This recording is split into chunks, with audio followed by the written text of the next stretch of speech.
All right. Good afternoon, everybody. Thank you for coming today. And I know this, excuse us. All right. Ready? It's nice to see this many people for such a topic that is such a touchy subject as we all get older. And so my name is Lynn Drinkwater, and I'm the program coordinator here with the Senior Enrichment Center. And before we even, could somebody please tell the gentleman back there that we're starting our program? Hold on one second.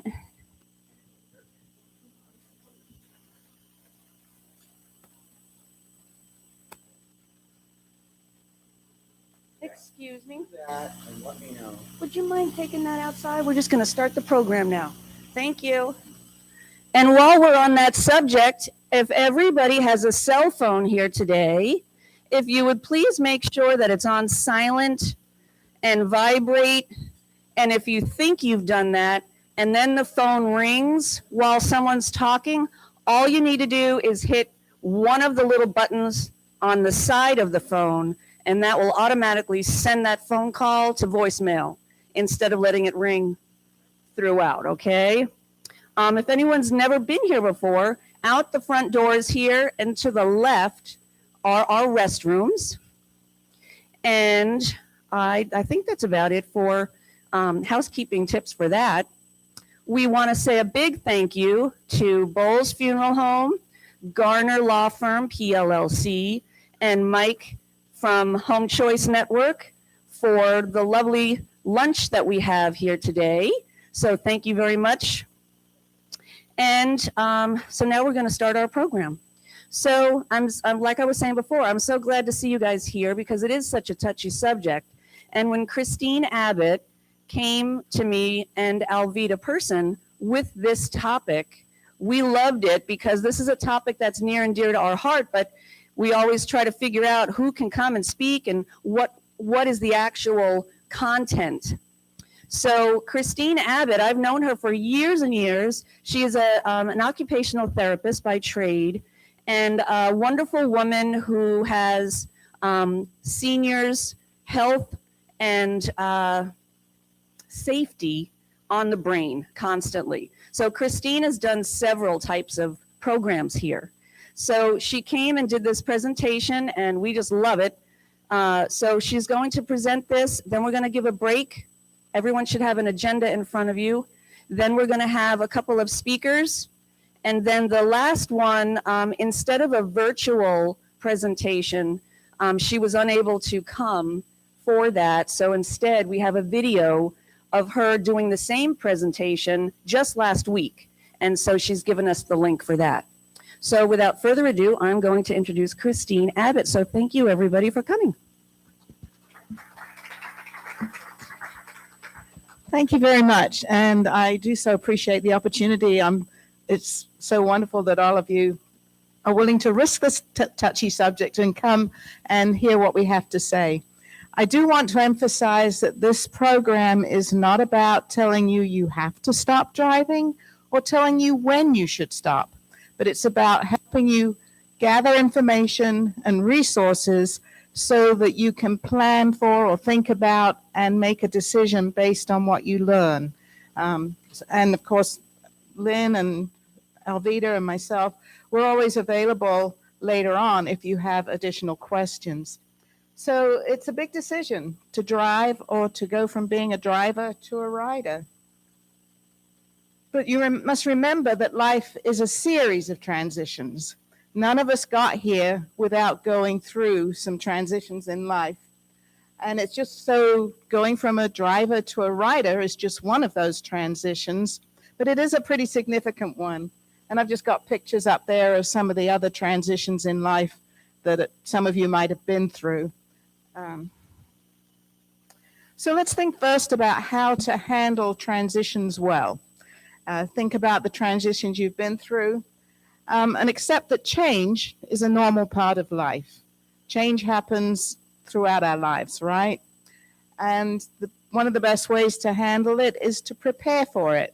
And I was trying to think of an illustration to give an example of this.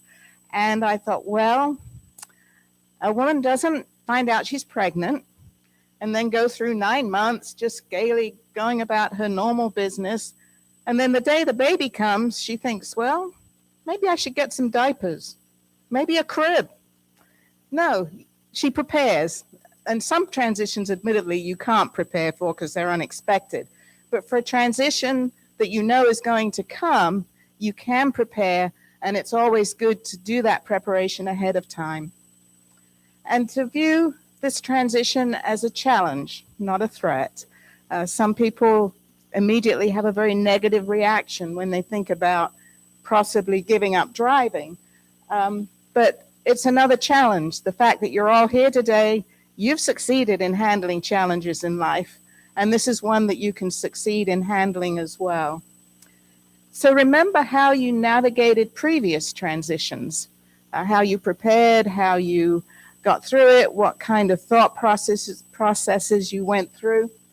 And just remember that you can succeed in these transitions. It's important to build a support system, maybe family, friends, a social group you belong to, church group, something like that. But it's hard to make these transitions alone without somebody around you as your team or your support person. So try and find somebody who's either been through the process or is considering it that you can kind of team up with and go along together. It'll make the process a whole lot easier. Acknowledge your feelings. There are a lot of feelings associated with this topic, and we'll get into some of that a little bit later. But don't be ashamed or afraid to acknowledge the feelings you have, be it fear, anger, curiosity, maybe some relief. Oh, I don't have to face that traffic circle anymore, things like that. So acknowledge that you do have feelings about this topic and look for role models. Do you know anybody else who's dealing with the same situation or has been through the same situation? They can be a great source of encouragement for you. So we're going to look at a number of things you need to think about when making this decision. The aging body, the mind and emotions, medical considerations, the driving environment, and the cost of driving. And I think we might find some information there that might surprise you. So first of all, the aging body. We all know that our bodies are not the same as they were 20, 30, 40 years ago. I know mine isn't. So we have to recognize that there are changes and be ready to adapt to those. And one of the changes is with eyesight. And we're all probably aware that our eyesight may not be quite as acute as it was, but there are some very specific facets of our eyesight that make a difference when driving. We have decreased depth perception. We have difficulty judging how far away things are. And that's very relevant when parking. I know I was in at a business that has quite a small parking lot with not a lot of space. And I backed out of my space and hit someone because, well, they were in my blind spot, but they also had a big car, very long, old style car, and they had not pulled all the way into the parking space. So there was a lot of that car projecting out into the driveway, and I didn't see it, and I hit it. So without depth perception, it's hard to judge just where you are. You have to pay extra attention to do that. Also, if you're stopped at a stop sign or a traffic light, judging how far away from the car in front of you is another challenge. I know I drive a minivan, and it slopes down at the front, and I have a horrible time figuring out how far away I am. And if my eyesight's going to play tricks on me too, that's a double whammy I have to be very careful about when I'm driving. So, see, I'm of an age where I'm teaching myself all this stuff as well. It's not just directed at you. We're very susceptible to glare. I'm sure at night you've noticed that the headlights on vehicles seem extraordinarily bright, and they can really interfere with your ability to see the lane you're driving. And I find particularly when it's raining at night, it's very hard to see. I have to pay very close attention, and hopefully there's a white line down the right side of the lane that I can follow. But daytime glare from the sun, from light reflecting off another vehicle. I know I've been driving behind a vehicle and the sun's hitting the back windscreen at just the right angle to reflect right back at me. So I have to be careful about that too, because the glare can interfere with what I'm seeing. We have decreased peripheral vision, the ability to see out to the side. And that's important, as you know, when you're driving, because there's a lot of things on the sides you need to pay attention to. So just be aware that you may not see to the side quite as well as you used to.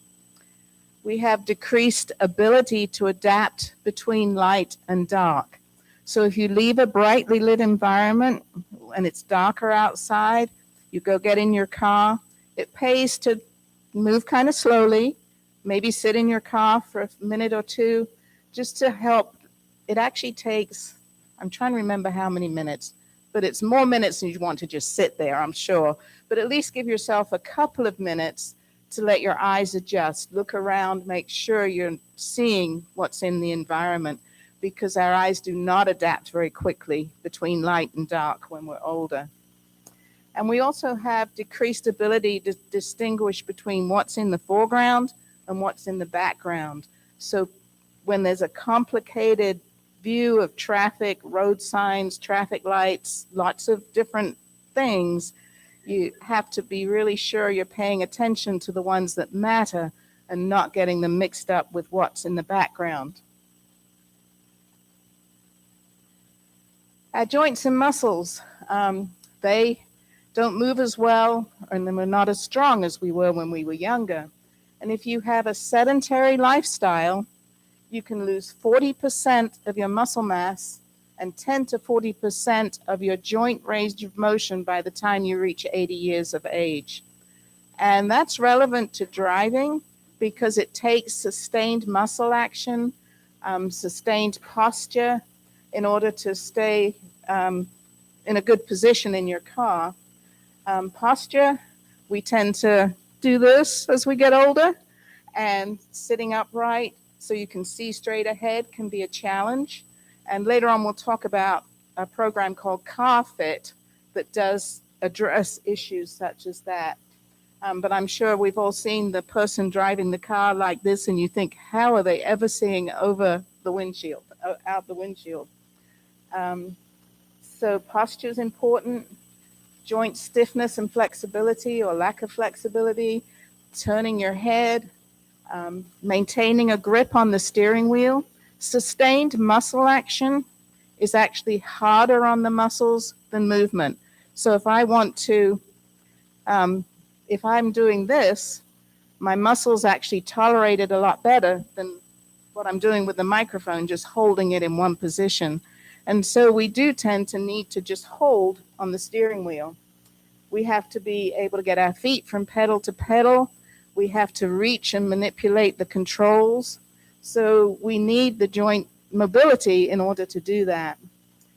Muscle weakness and lack of stamina, again, maintaining the hold on the steering wheel, manipulating the devices, maintaining pressure on the pedal, all take muscle strength and stamina. And so it's really important, as far as you can, to maintain your physical fitness as you get older. And the Senior Center here is an excellent place to do that, as I'm sure you're aware.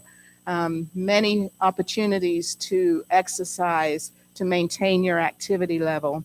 So it's very important, and you have to work at it. I know it doesn't stay as easily as it used to when I was younger. I have to work to maintain that muscle strength and stamina, flexibility, good posture.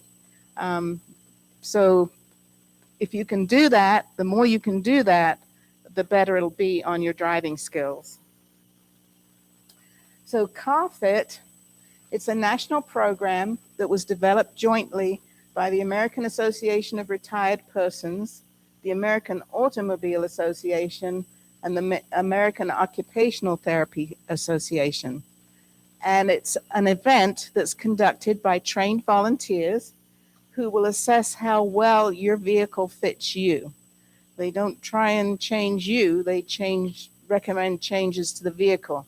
They don't make those changes, but they will tell you what you can do. For example, if your posture's like this and you're having trouble seeing, maybe a different form of cushioning will bring you more upright and enable you to see more clearly out of the windshield. I searched for programs around here. I did not find one event in North Carolina, unfortunately. So I did find some in South Carolina, but you can go on to, if you're okay on a computer, you can search for CarFit, and there are some online resources. You can, sometimes you can find a Zoom program. And Christine, I'm going to jump in because before COVID, they used to do this car fit up in Chapel Hill.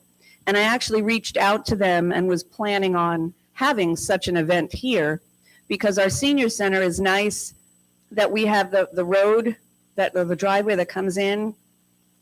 And what my thought was everyone could drive in, drive down, and then at the back of the building is where the car fit could actually happen. And then people could drive around and then leave. So that is something that I will plan on putting together. But right now that Medicare season is approaching, so it probably won't be happening, unfortunately, until probably the spring. We want to make sure that it's warmer weather as well. Yes?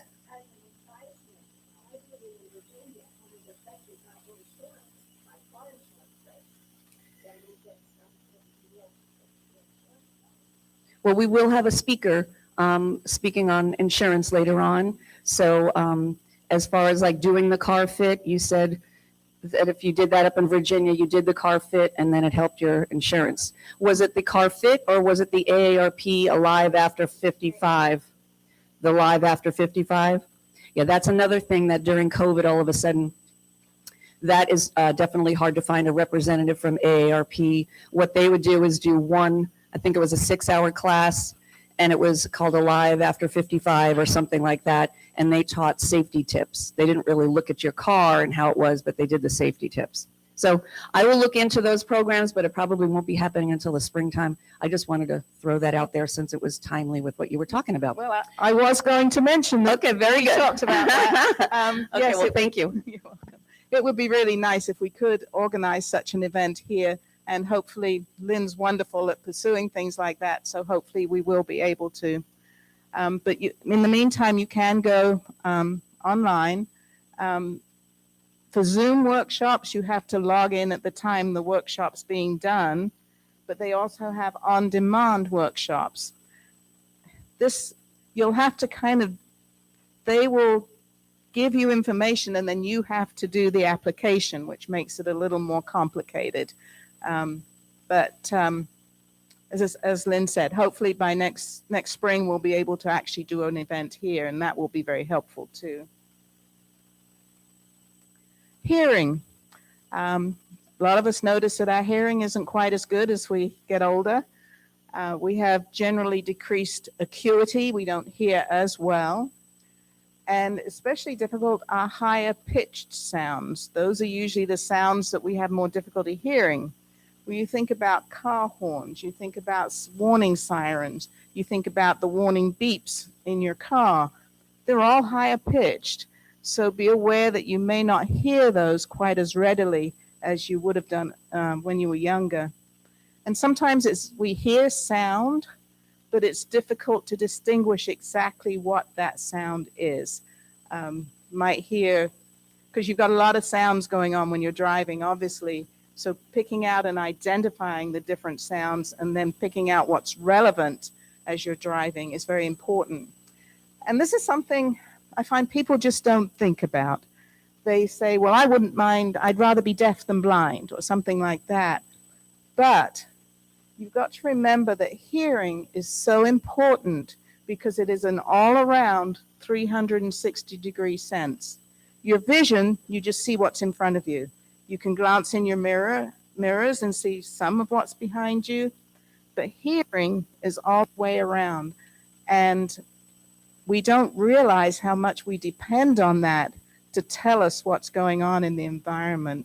So it's very important, if you have hearing aids, to wear them when you're driving, and to remember that you need to pay attention to sound as much as you do to anything else. Brain function. The good news is that there are minimal changes in brain function due to age in a healthy person. So if you're healthy and you do your best to stay healthy, your brain function will probably stay pretty good too. There are a few changes that happen. Slower speed of information processing. So road signs, traffic lights, other information that's out there as we're driving, we may take it in a little slower. We may see a traffic light go from green to yellow, but it may take a little longer to actually dawn on us that we need to react to that. So again, just be aware. This is mostly about awareness. If you're aware these things can be a problem or can happen, then it's much easier to take precautions against it. Slower executive functioning.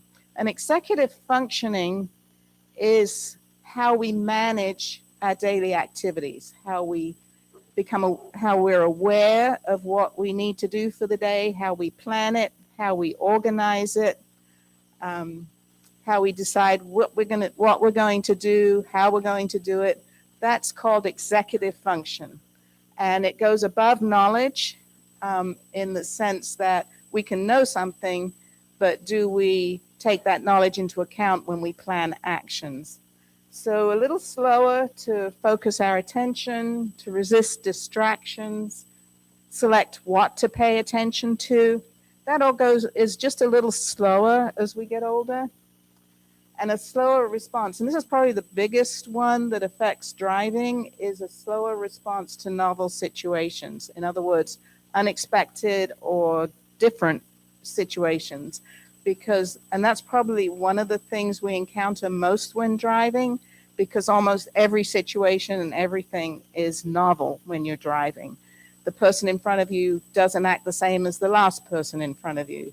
The person in front of you at the traffic circle may be super cautious and wait to get on, or they may be more of a chance taker and go ahead, leaving you some space. So being a little slower to react to those is something to be very aware of. However, there are some compensations too, because we've been through many years of life. We have experience. We have hopefully increased wisdom from what we've learned in the past. Better awareness. We see a situation and we understand it better because we've had that experience. And generally we make better decisions because, again, of our past experience and the wisdom that's gained through that, and improved insight into situations. So you might see a lane closure ahead of you, and because you've been through a number of lane closures before, you know that, I need to move over early rather than wait till the last minute and try and push my way in. So we have improved insight into situations that may be occurring. So the second thing to think about are our mind and our emotions. What's our personality? Are you get up and go, get there quickly, type A, or are you more relaxed? And this is something that's innate with you, and only you know which one of these categories you fall into. Do you get easily upset or angered? I know I was a passenger with my brother one time. We were on a busy freeway, and I think it was someone that cut in on him. Some incident happened. He just calmly took his foot off the gas and slowed down a little, let the person go. And I complimented him, and he said, "Oh, I don't get excited about those things. I just let it go." So if you've got that type of personality, that obviously affects how you drive. If you're easily scared, that can affect how you drive. If you're easily scared and you see something unexpected happen, you get very uptight, it's harder to react. And it's harder to react in a calm and composed manner. I had a situation not too long ago. I was driving south on 15501 from the Belk Shopping Plaza down towards Aberdeen. I was in the right-hand lane, and someone came out. I was going down, and the Fresh Market complex was on the left. Someone came out of that driveway into the middle lane. Well, they do that because they can get to the middle lane and then wait to get over to the right. Well, he came straight over to the right, the lane beside me. Okay, I'm fine. I'm in the right lane. Then he came on over into my lane. But I was so blessed because a voice just said in my head, brake hard and steer for the gap. So I didn't think of anything else. I did it. And it kept me safe. We didn't have any kind of incident, for which I'm very grateful. And the car behind me was obviously far enough away that they didn't come into me too. So I can't tell you why I had that reaction, but I'm just very grateful I did. But being able to think clearly like that obviously made a difference. And my passenger was scared. I thankfully wasn't. Are you a worrier? I don't like city driving and big city driving, especially if I don't know where I'm going. And I do worry, and that makes it more difficult to drive because I'm concerned about, oh, how will I do this? So again, your personality and attitude can make a big difference. Your behaviors while you're driving. Do you try and do other tasks? And you see a little illustration there, the gentleman's on the phone. We all know we shouldn't text and drive, but what about eating or drinking or talking on the phone? Those are all distractions. And I've noticed with myself, if I'm going to somewhere different that I don't know, even if it's quiet roads, but I'm looking for road signs and numbers on buildings maybe, I will turn the radio off because it helps me concentrate better. So just remember that anything, radio, phone, eating, drinking, they're all distractions that can take your attention off of driving.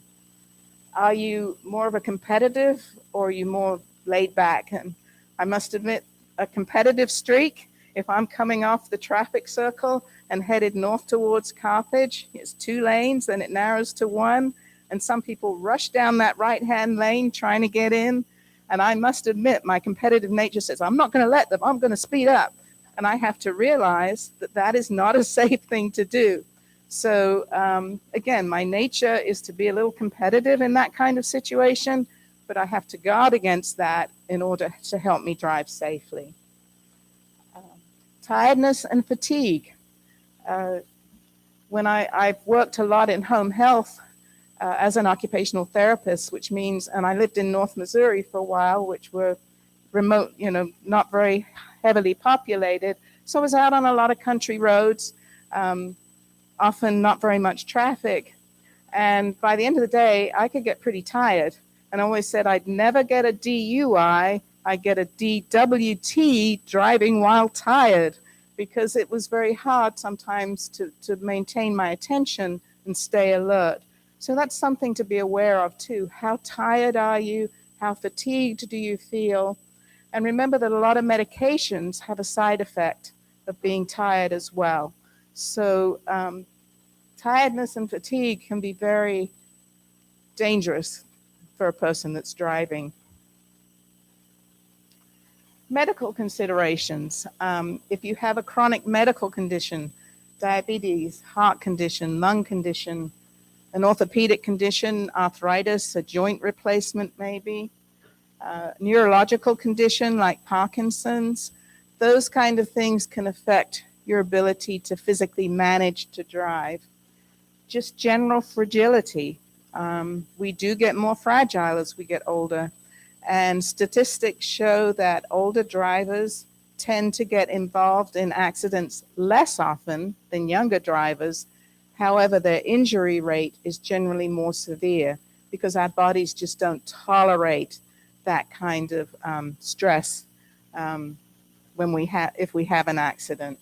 So just be aware of any medical conditions you have and note how they affect you, and also if any medications you're taking for those conditions, also how they affect you. And remember that medications are absorbed and processed more slowly in the older person. So it may say on the bottle, don't drive for 2 hours after taking this medication. As an older person, it should maybe be better to be 3 or 4 hours. So just pay attention to the side effects of the medication, and remember that medications may have a stronger effect on you than they would on a younger person. So it's important to review your medications. What they call polypharmacy, which is taking many medications, is despite all the there's been recent growth in that area and that it's being paid more attention to, but older people can still end up on a lot of different medications because you see different doctors or you have a side effect from a medication, so another medication is prescribed to overcome those side effects. Just be aware that the more medication you're taking, the more risk of side effects, and you should really review your medications with your doctor or pharmacist on a regular basis. The driving environment. Think about where you usually drive. Do you drive on busy streets, quiet subdivisions, highways, interstates? I put this slide, I don't know if you can see, but this has a green arrow going that way and a green arrow going that way. And I've never encountered anything like that. And I thought, my goodness, I'm not sure I'd know what to do if I saw that. So if you're in an environment with and those traffic lights, when they're hanging like that, sometimes they swing and you may not be 100% sure which light it's yours and somebody else's. So if you drive in environments like that, obviously it's more challenging than a quiet country road. So just think about where you do your driving. And what time of day? Do you drive day or night, quiet times, busy times? I know of people who go to Walmart at 7 o'clock in the morning because there's no traffic. And that brings up another thing about self-limitation. Some people think about it and they think, well, I'm okay if there's not much traffic, if it's daylight, certain other conditions that they feel comfortable with, but they may restrict their driving on some of the more difficult conditions. I already mentioned wet roads at night. I wouldn't choose, I can do that locally where I know where I'm going, but doing it in a strange place, especially on a busy road, I would try to avoid that if I could. And there are other things I do. For example, if you come down from Harris Teeter and Lowe's on 211 towards the hospital, they've got those left turns. And almost invariably, I've noticed, you get to that left turn, you rarely get a green arrow to turn left, a protected turn. It flashes yellow. So you have to judge 2 lanes of fast oncoming traffic. So I actually tend to avoid that. I'll take a little detour around some of the side streets so that I can cross straight across the highway on a green. So there are things you can do if you're concerned about driving in some situations to modify or avoid those situations. So that's something to think about when you think about your driving, is what kind of conditions you drive in. The cost of driving, that's something to consider, and the cost includes a car payment if you have one, insurance, license, registration, taxes, maintenance and repairs, and gas. That's quite a list. And there are some online tools. AAA has a tool, and a company called Edmunds Driving Calculator has a tool online, and you plug your numbers in, and they'll do the calculation for you. On the resource table back there, some of those resources have the same things, but you enter it and calculate it manually. As I said earlier, I drive a 2017 Chrysler minivan, and I put it down that I drive 10,000 miles a year. Who thinks it costs me between $2,000 and $4,000 a year to drive that vehicle? Any takers? What about 4,000 to 6,000? I see a hand back there. Anyone else think 4,000 to 6,000? 6,000 to 8,000. One hand, two, few hands there. 8,000 to 10,000. More than that? I didn't get a lot of responses. Well, must admit, I was very surprised when I did this. I did the AAA calculator online and the Edmunds calculator. Both said it was a little over $8,000 a year. Wow. Yeah, that's a lot of money. That's over $600 a month. So if you're thinking of not driving and taking alternative transportation, $600 a month pays for a lot of taxi rides. So one of the things I hope you'll do after this class is to go home and figure out the cost of driving your vehicle. And I don't have a car payment. That's without a car payment. If I had to have that in too, I don't want to think about that. Alternatives to driving. We're going to be through really early here, Lynn. I hope. Obviously, around here, we do not. Back to the cost of driving a moment. I found when I was researching for this class, I found an article by a gentleman who lived, and I'm pretty sure he lived in a bigger city because he had taxis readily available. But he figured out the difference between driving his own vehicle and calling a taxi every time he wanted to go somewhere. The taxi was $2,000 a year less than driving his own vehicle. And then when he figured out how he could cut the number of trips he took by maybe going to the grocery store once a week instead of 3 times, it brought the cost down even lower. So that's one thing. We can't really do that for you here, but you'll have resources. So I hope you will put some thought into that and figure out the difference between what it costs you. I think at the resource fair next week, Lynn, aren't we going to have someone? Okay. She's such a good planner. She gets all the bases covered when we do things like this. Are so sweet. I try. That's the thing. Is the key is I try. So yes, next Thursday from 1 p.m. to 3 p.m. It won't be a sit-down presentation. It'll be a safe driving resource. We'll have lots of tables where there will be the alternatives.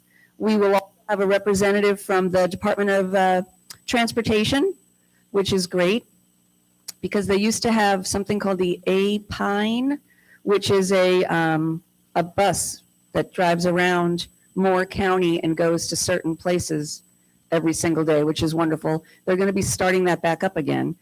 We do have home care agencies such as Home Choice Network today.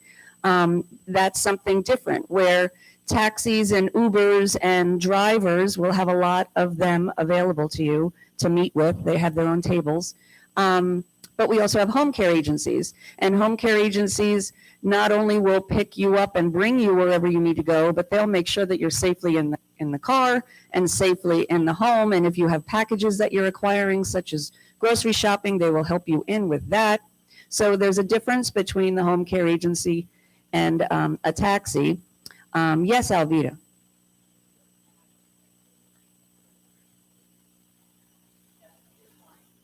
Yes, most definitely. Alvita brought up a point that you have to be a client. So you can't just call a home care agency and say, hey, I want to go to the grocery store next week. You will have to be a client, and they'll give you a contract to sign, that type of a thing. It's usually a 4-hour minimum type of a thing. Hold on one second, Mike. Yes.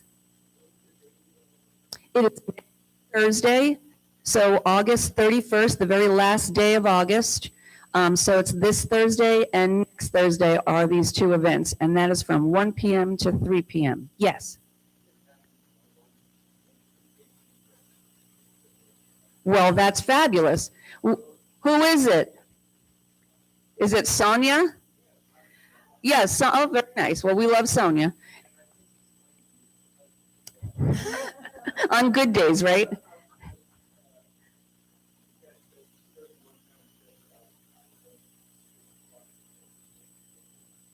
Yes, you can go to the Moore County website and get a link to the transportation, but they have secured a table. So they will have a table representative here from the Department of Social, from the Department of Transportation for the county, which is wonderful.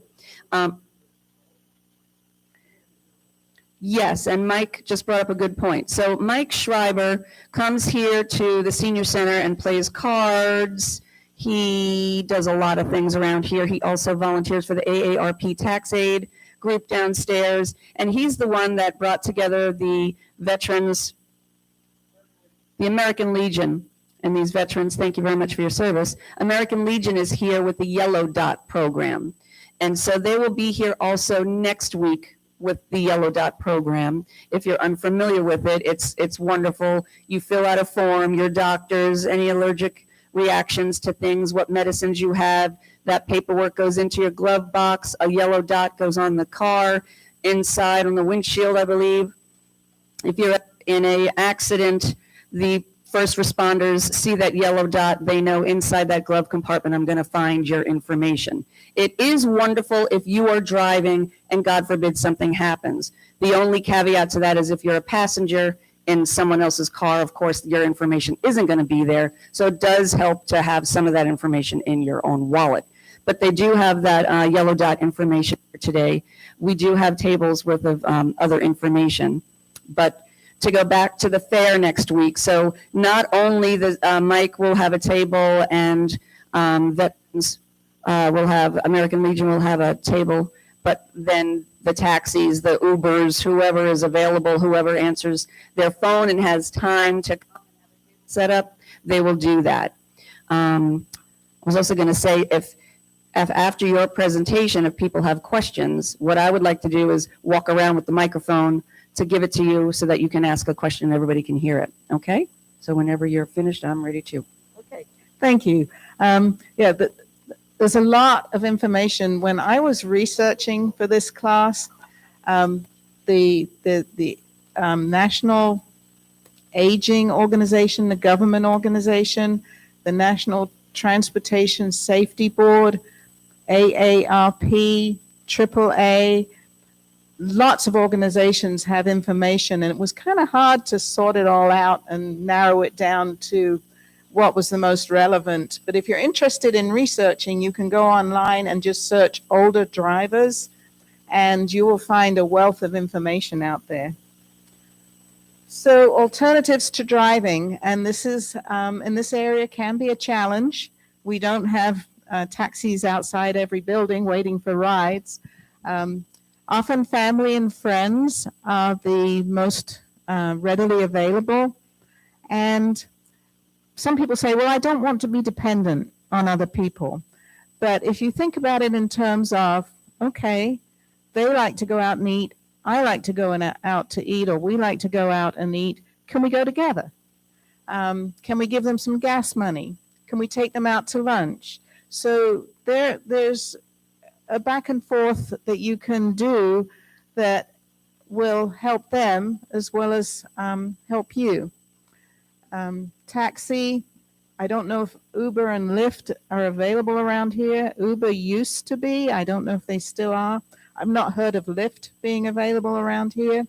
There are some taxi services, and as Lynn said, we will probably be having those at least one of those, if not more, at the resource fair, so that you can talk to them about their services and the cost and how they organize things.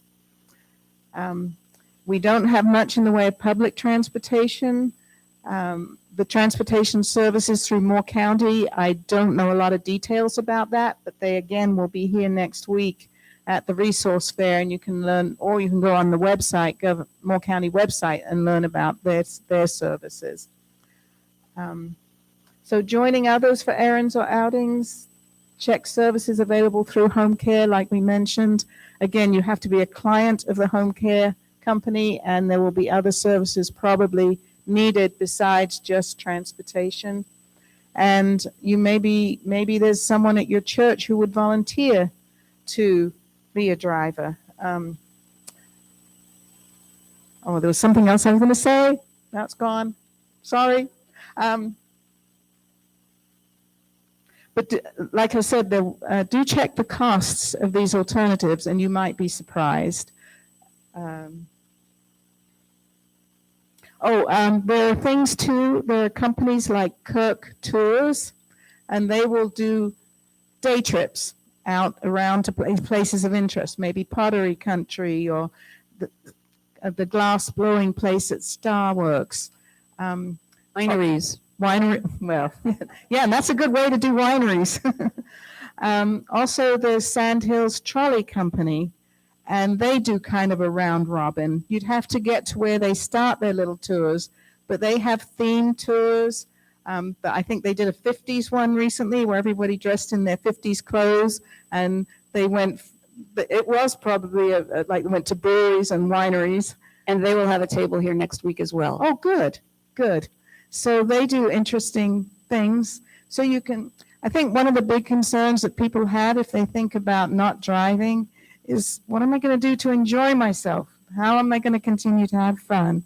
So there are some alternatives for that as well. And just on that token as well, there are parks and recs, like Southern Pines Parks and Rec and Pinehurst Parks and Rec.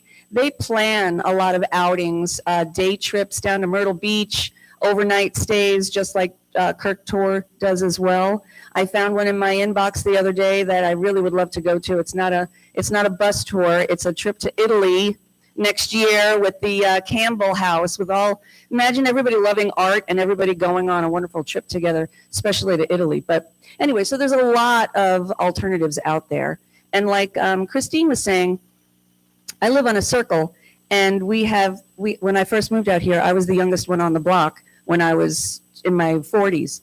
And a couple of the neighbors, what they would do is one person would let the other person, every week we'll go to Walmart together. And so that was their daily, every week. That was their one weekly outing that they would do because he couldn't see enough or well enough to drive. And that actually became a wonderful friendship, and it actually helped because one day she was going to pick him up and he wasn't answering the door, and she looked around the house and he had fallen and broken his hip. So that relationship not only helped and was wonderful for helping him go into the stores each week, but really helped save his life at that time. So it's just something to think about. I've worked in a number of the rehab units at nursing homes in this area, and I will always remember this one lady who lived by herself, and we said we in rehab and her family agreed she really should have some help, probably shouldn't be driving. I don't want that. I can do it all by myself. But she eventually agreed to allow someone to come from one of the home care agencies, help her out, take her to the hairdresser, and they went out to lunch afterwards. And she actually had another medical problem like a year later and came back for another short-term rehab. And she just loved this person, and she loved the time they spent together. So there can be some positive sides to it as well. And the situation that Lynn mentioned was very helpful too. Don't think I have anything else. Lynn has the microphone, so if anybody has any, the reason we'd like you to ask your question into the microphone is so that everybody can hear it. Plus, I believe this is being live streamed. We're live streaming it on our YouTube channel, and so it's nice for people who are home if they can hear the question, not just the answer. So I definitely will walk around with the microphone if anybody has any questions for Christine. Yes. I didn't get written down who you could go to for calculating the cost of driving your car. You said they can help you decide that. AAA has, I found the AAA website a little hard to navigate, so you might have to plow through some things, but they have a cost calculator. I think we might have that as a handout on the table back there. But the other organization I went through was called Edmunds, EDMUNDS, and it was, I think if you search for calculating the cost of driving, again, some of these sites will come up. Christine, I just wondered if you had any thoughts about using navigation apps while driving? The technology, I'm not a very good tech person, so I tend to avoid technology. So I'm not, maybe Tori, when she speaks, will be able to address that a little bit more. She's giving me the thumbs up, so hopefully she will be able to. Okay. Certainly some of the technology in newer vehicles can be very helpful. I love my backup camera, which I never had until this vehicle. Okay. I was just thinking about the safety features, and balancing that out with, deficits. Yeah, if you have to pay too much attention to a screen, I tend not to use my screen. There's another question back there. Yes, I was going to just point out, in this booklet that we have on the Department of Aging table, in the back is an actual worksheet. We came across these in Alvida's office, and we couldn't believe how wonderful it was. Just almost everything Christine was talking about when coming to want to speak about this program. And Alvida looked them up, and for free, we were able to a bunch. They also have one that's just related to dementia and driving. So they're both on our table up here. We have a question in the back there. Okay. Not a question, but a comment. Comment. If you use the navigation feature on your phone, like Google Maps, thanks. The trick to that is if you're using your phone, have a phone holder that's on the dash where you can glance and still keep an eye on the road. Mm-hmm. Right? If you have it down in your cup holder with a device, now your eyesight's definitely off the road and you're glancing down here at a device. A newer car, I know in my case, I can physically connect my phone to the car's computer and I have the display up there.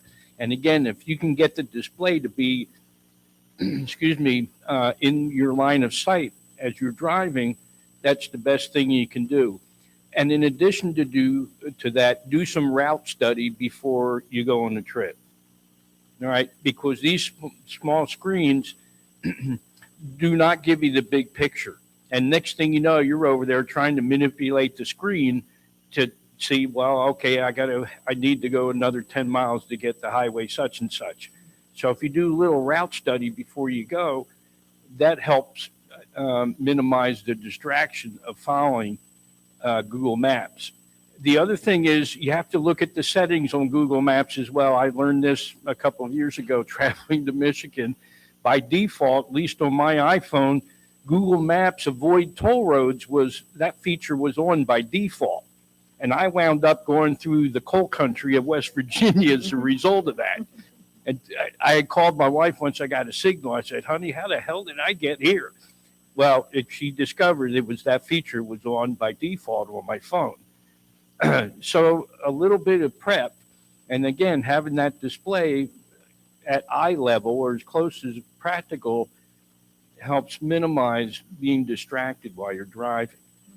Pilots, believe it or not, next time you fly, they use moving map displays. It's not like they're following roads necessarily, but again, it's a technology that it takes practice and a little bit of preparation to be able to drive safely.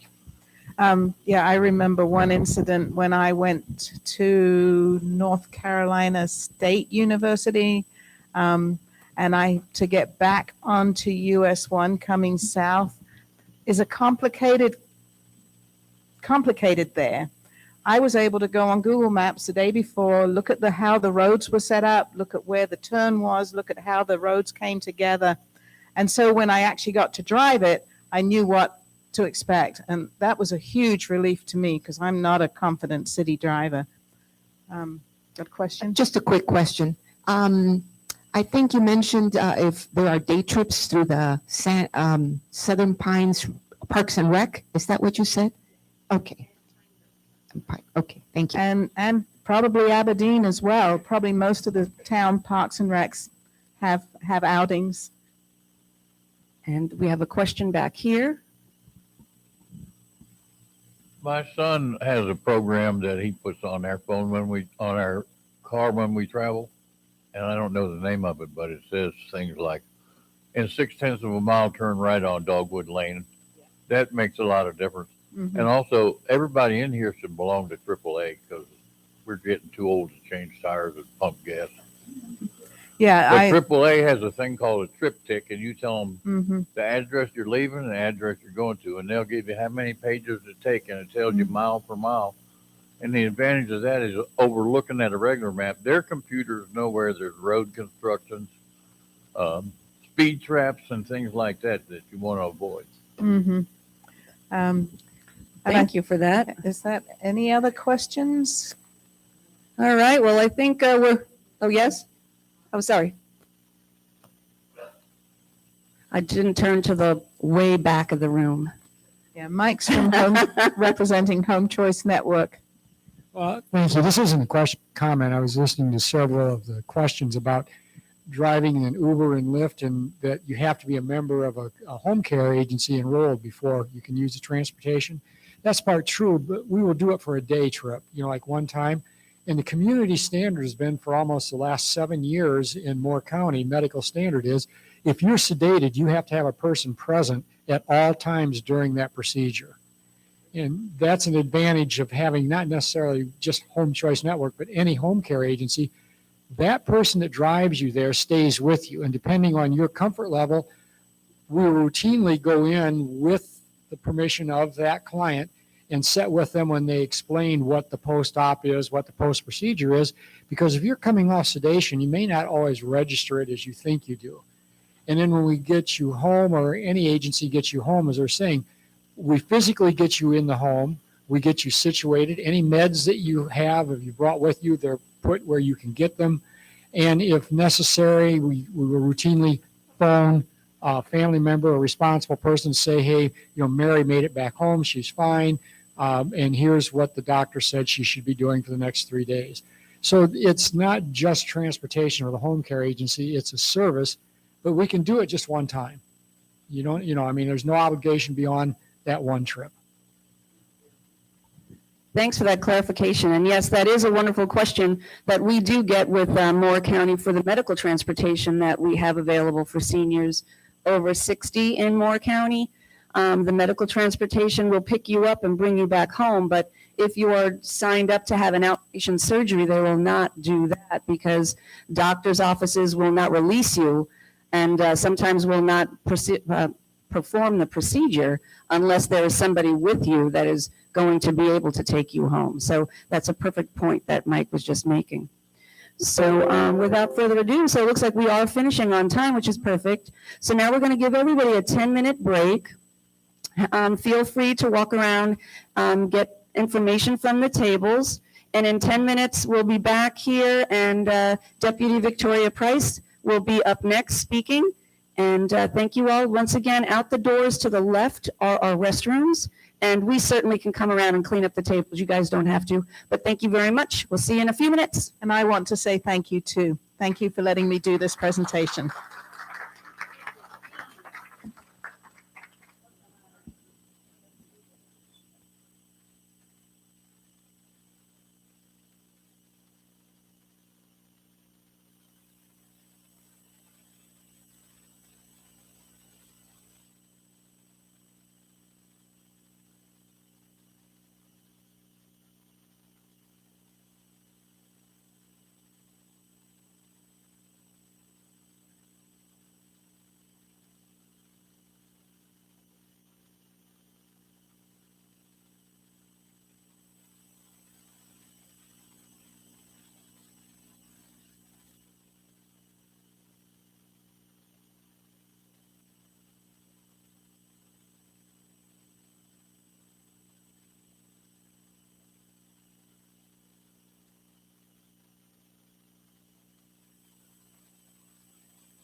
Okay, everybody, the break is over. We're going to do the rest of this presentation for you so that you can get out on the road and drive safely. So, okay, we're going to want everybody in their seats now so we can get some good information. You can buy your raffle tickets after the program. I'm coming. Everyone knows that I'm the mean Lynn Drinkwater. I make people sit in their chairs. Okay, we're ready? Okay. All right, so now we have the lovely Victoria Price here. She goes by Tori. She is a deputy. She's very tiny. We're going to have, hey, Mike, can you settle down your table, please? They can carry on conversations in the lobby. That'd be lovely. Hey, guys. Oh, okay, thank you, gentlemen. All right, so now I'm introducing Deputy Price. She goes by Tori, like I said. Her name is Victoria. She has a lot of great information that she's going to present for you today. Do you want to hold the microphone and walk around, or would you like to be stationary and stand right here? Okay. All right, everybody. Deputy Price. Stand still. Okay, me too. Good afternoon. It'll take me just a second to get used to this microphone. Can everybody hear me okay? I got to switch hands. Got to keep my gun hand empty in case y'all get rowdy. Let's not do that, though. So my name is Tori Price. I'm the Community Services Coordinator for the Sheriff's Office. I've been in law enforcement for 15 years now. I joke with everybody I'm older than I look and younger than I feel. So some of you can probably relate to that. Big thing that I want to touch on today, part of my role at the Sheriff's Office, any law enforcement officer, is working traffic. That's not our primary responsibility at the Sheriff's Office, but we all do it. That is something law enforcement as a whole enforces. My job in particular is a lot of crisis intervention, and with that comes involvement with people having developmental processes that are factors in their driving abilities or daily functions. Now, how that comes into play a lot is patrol, whether it be highway patrol, sheriff's office patrol, city police, whatever that is, when people are driving. Something we run into a lot with the elderly population is some that should not be driving, guys. That's what it boils down to. So what I want to touch on a little bit is what we might need to keep an eye out for that may be pretty bold indicators that it might be time to start looking at other options. One in particular is if you do not know how to get to where you're going. If you get in your car and forget how to get home. I see this a lot with my dementia, people that I work with dementia a lot of times. That's obviously a big factor with them. But also sometimes if we're not getting the sleep that we need consistently, or, once we get a little bit older, our brain just doesn't always process like it needs to. I heard several asking about GPS and that sort of thing. And that is great if we are still at the ability to process all that information. If you can look at the GPS safely and get to where you need to go, that's great. I am a big proponent of, like the gentleman in the back was saying, the GPSs that speak to you so that you're not looking at something. If another one of the things we see a lot of times is people that cannot see. We see that people can't see, and they're still driving cars. Please do know that depending on circumstances, we as law enforcement officers can revoke your driver's license, have it revoked through the state, through the DMV, put in the request for that to happen for safety purposes. Now, we have to show proof as to why that's an issue. Please don't hear me to say we can just go yank people's license. It doesn't work like that. But given circumstances, if you can't see, if you don't know where you're going, if you're consistently getting lost, if there are medical factors at play that directly contribute to your ability to safely drive this motor vehicle, all of that are factors that can be taken in to your ability to get your driver's license or have it renewed. Okay. If your eyesight is not good enough for you to see me standing up here, you probably don't need to be driving a car. Okay. That's just a very blunt statement. Please keep in mind, I know you all know this, that vehicle is a giant bullet. It is a heavy, fast weapon. If you cannot safely control it, that is a very big issue. If you cannot safely point it in the right direction, that is a very big issue. Now, a concern that sometimes people don't think about, when we don't know where we're driving, we may be physically operating the vehicle safely of sorts, just unbeknownst to where we're driving to. But in that, we don't know where we're driving at, which can put us in a very dangerous situation. We may end up in the neighborhood we don't need to be in. We may end up at the parking lot. We have had several recently that land in Moore County that are supposed to be at the beach. And they were trying to get to, somewhere else and somehow landed here.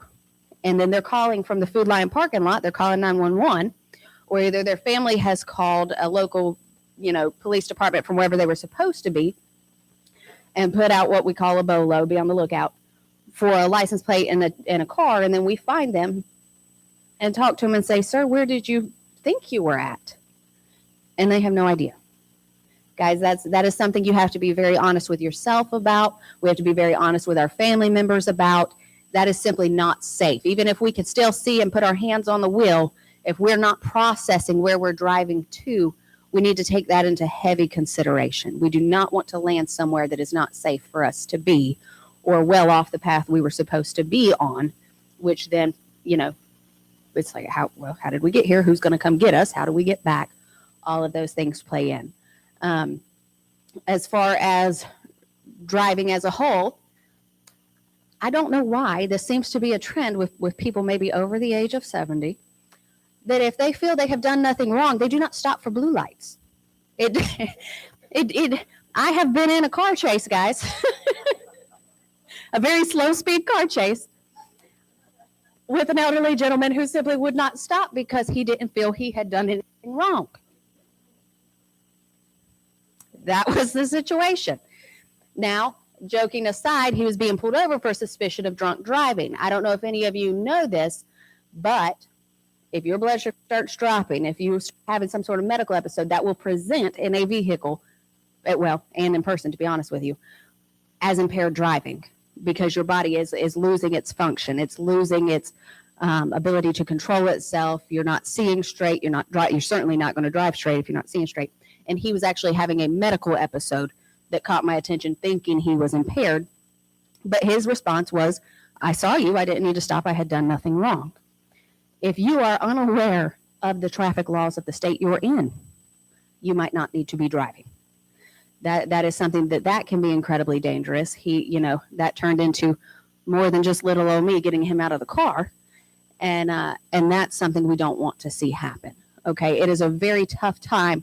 Again, in my particular job, I go into people's homes, I talk with their families, I assist in these different things of just talking people through what's going on and how certain medical episodes, certain age factors, certain, eyesight, whatever it might be, plays into the ability of daily function as far as the law is concerned. And I would never, guys, we get to a point where we have lived a phenomenal life, we've lived a long life, we would hate to ruin that because we didn't have the ability to say, you know what, maybe I don't need to be driving anymore. And our own life get ruined, somebody else's life get ruined because we can't appropriately be functioning the vehicle that we are driving. As they went over earlier, there are a ton of options now to still get around, to still do things. I'm a very big proponent of the neighbor checking on each other thing that was discussed earlier. That's incredibly beneficial in numerous ways. But it's not, okay, I don't have my license anymore. I'm stuck at home. There's nothing for me to do. I've lost my independence. And that's usually what people tell me is I'm not giving up my license. You're not taking it from me. None of it. We never want to be put in the position to have to. That is always a conversation we want families to be able to have with each other. That is conversations we'd rather sit down with the family and discuss and say, hey, look, this really would be much easier to play out this way. We don't want anger associated with things. It's a phases of life that we start out as babes, we grow up and get older. That's the way it's supposed to go. But with that comes different hurdles, comes different obstacles, and driving is one of them. But your ability to drive and how you can manage it directly affects the lives of everybody else out on the road. And that is something I would really like everyone to process, tell your friends. When we can't do stuff for ourselves, we can do it for other people sometimes. You know, I tell that as a mom. I got 4 kids, and I tell them, you know, sometimes if I'm not strong enough to do something for myself, I can do it for my kids. Well, heaven forbid you crash that car into your child or somebody else's because we were, you know, not ready to give up that license we should have given up a long time ago. And sometimes if we can think about it that way, that can push us in a different way than just, okay, I don't want to lose my independence. And again, there are so many options now that your independence isn't gone. Yes, we don't walk right out and jump in the car, but they're really with the county's got setups, the Parks and Recs have setups, Kirk Tours, I've worked with them before. I heard them mention all of these things are very easily a phone call away if somebody shows up. Uber, that sort of stuff. I mean, legitimately pick up the phone, call them, and they show up. Send a text, an app. It's an app, really. But do that, and they'll show right on up, and you go do whatever it is you want to do. But especially if there's a point that you have had interaction with law enforcement, if it is already documented that we've had these conversations, if it is something that has already been on the radar of your family or yourself or your doctor, saying that out loud, and you choose not to listen to it, that liability then grows on yourself. So please keep that in mind too. You do not want to ruin the beautiful life each of you have had for something like driving when we know we can't see, we know we're not, you know, able to control this heavy bullet that we are driving down the roadway in a safe enough manner to do so. Again, even if we can't remember where we're going, or the time lapse of how long it takes us to get somewhere is gone, or the ability to multitask, right? Because that's a huge part of it. We have to be able to look at what's around. We have to be able to put the brakes on. We have to be able to use the turn signal. We have to, if we're going to look at the GPS or listen to it, we have to be able to do those things while we're still driving. That's a lot of multitasking. That's a lot of multitasking, you know, for somebody in their 30s who's had a long day at work or who has kids hollering in the back. This is something we all have to assess of when it is safe for us to drive, when it is safe for us to continue doing what we do, and weigh those options versus the benefits of where we're at, what we're doing. Yes, ma'am. I was going to jump on that real quick. I'm sorry that I always interrupt, but I have these thoughts and it's like I have to get them out. I lived in LA for 19 years, and there was a situation that happened that was extremely sad. Just like Tori was just saying, sometimes you can get in the car and you can drive, and that's fine if you know exactly where you're going. But what are your reaction times? Little kids running into the road, deer, all kinds of things. And in one situation that happened in Santa Monica, California, there was a gentleman in his 80s who was driving, and one day a week they have a street fair, kind of like a flea market, farmer's market kind of a thing. They shut down the road with blockades. He came around the corner, was confused because that's not normally what he sees. He thought he was putting on the brake, put on the gas, went through the blockades, killed somebody, hurt many, and now this man in his 80s, who's worked his whole life, maybe even served in the military, now he was facing jail time, court systems, fees, being sued, and horror that the family is now going through. So it's something to, my husband even said this yesterday about this program. It's not so much maybe you're worried about yourself being safe, but it's when you start thinking about the other people on the road that could possibly be affected with you driving. I have a gentleman on my road who has vision issues, not just seeing, but like macular degeneration, which is you can't see on the sides or anything. And he drove by and knocked off one of the neighbors' mailboxes. Now, he was lucky to knock off a mailbox. What if that was one of the other neighbors that walks their dog? What if it was a dog? What if it was the little kid across the street? It's those little instances that change your life forever for the worse, and you don't want that. So it's just food for thought when we're thinking of being responsible as we get older. Sorry, I will leave now. You're perfectly fine. Save that question for after. But it is something, guys. I mean, you all know this. Everybody's grown. It is something that our actions affect other people. I just left a meeting I was having and telling that to a 16-year-old. Your actions affect other people. The choices you make today will directly affect your life tomorrow. Sometimes I have several families that I work with, and several of those family members do not want to be the one to take away the person's driving ability. If you are in the position, I am very blessed that both sets of my grandparents had made certain decisions so that we didn't have to make them for them. They wanted to do it. They were still mentally sound and able to make these things. Now, whether that's, downsizing their home and their land property so that they don't have to cut so much grass, or how often they drive or what time of day they drive. My grandma has not driven at night, I think, since she was 40. I mean, she just was not comfortable. She felt like she saw some shadows running out that weren't there, that sort of thing. So my grandpa always drove her. Well, now neither one of them really drives much at night, but they're fine during the day. And it might be something that simple.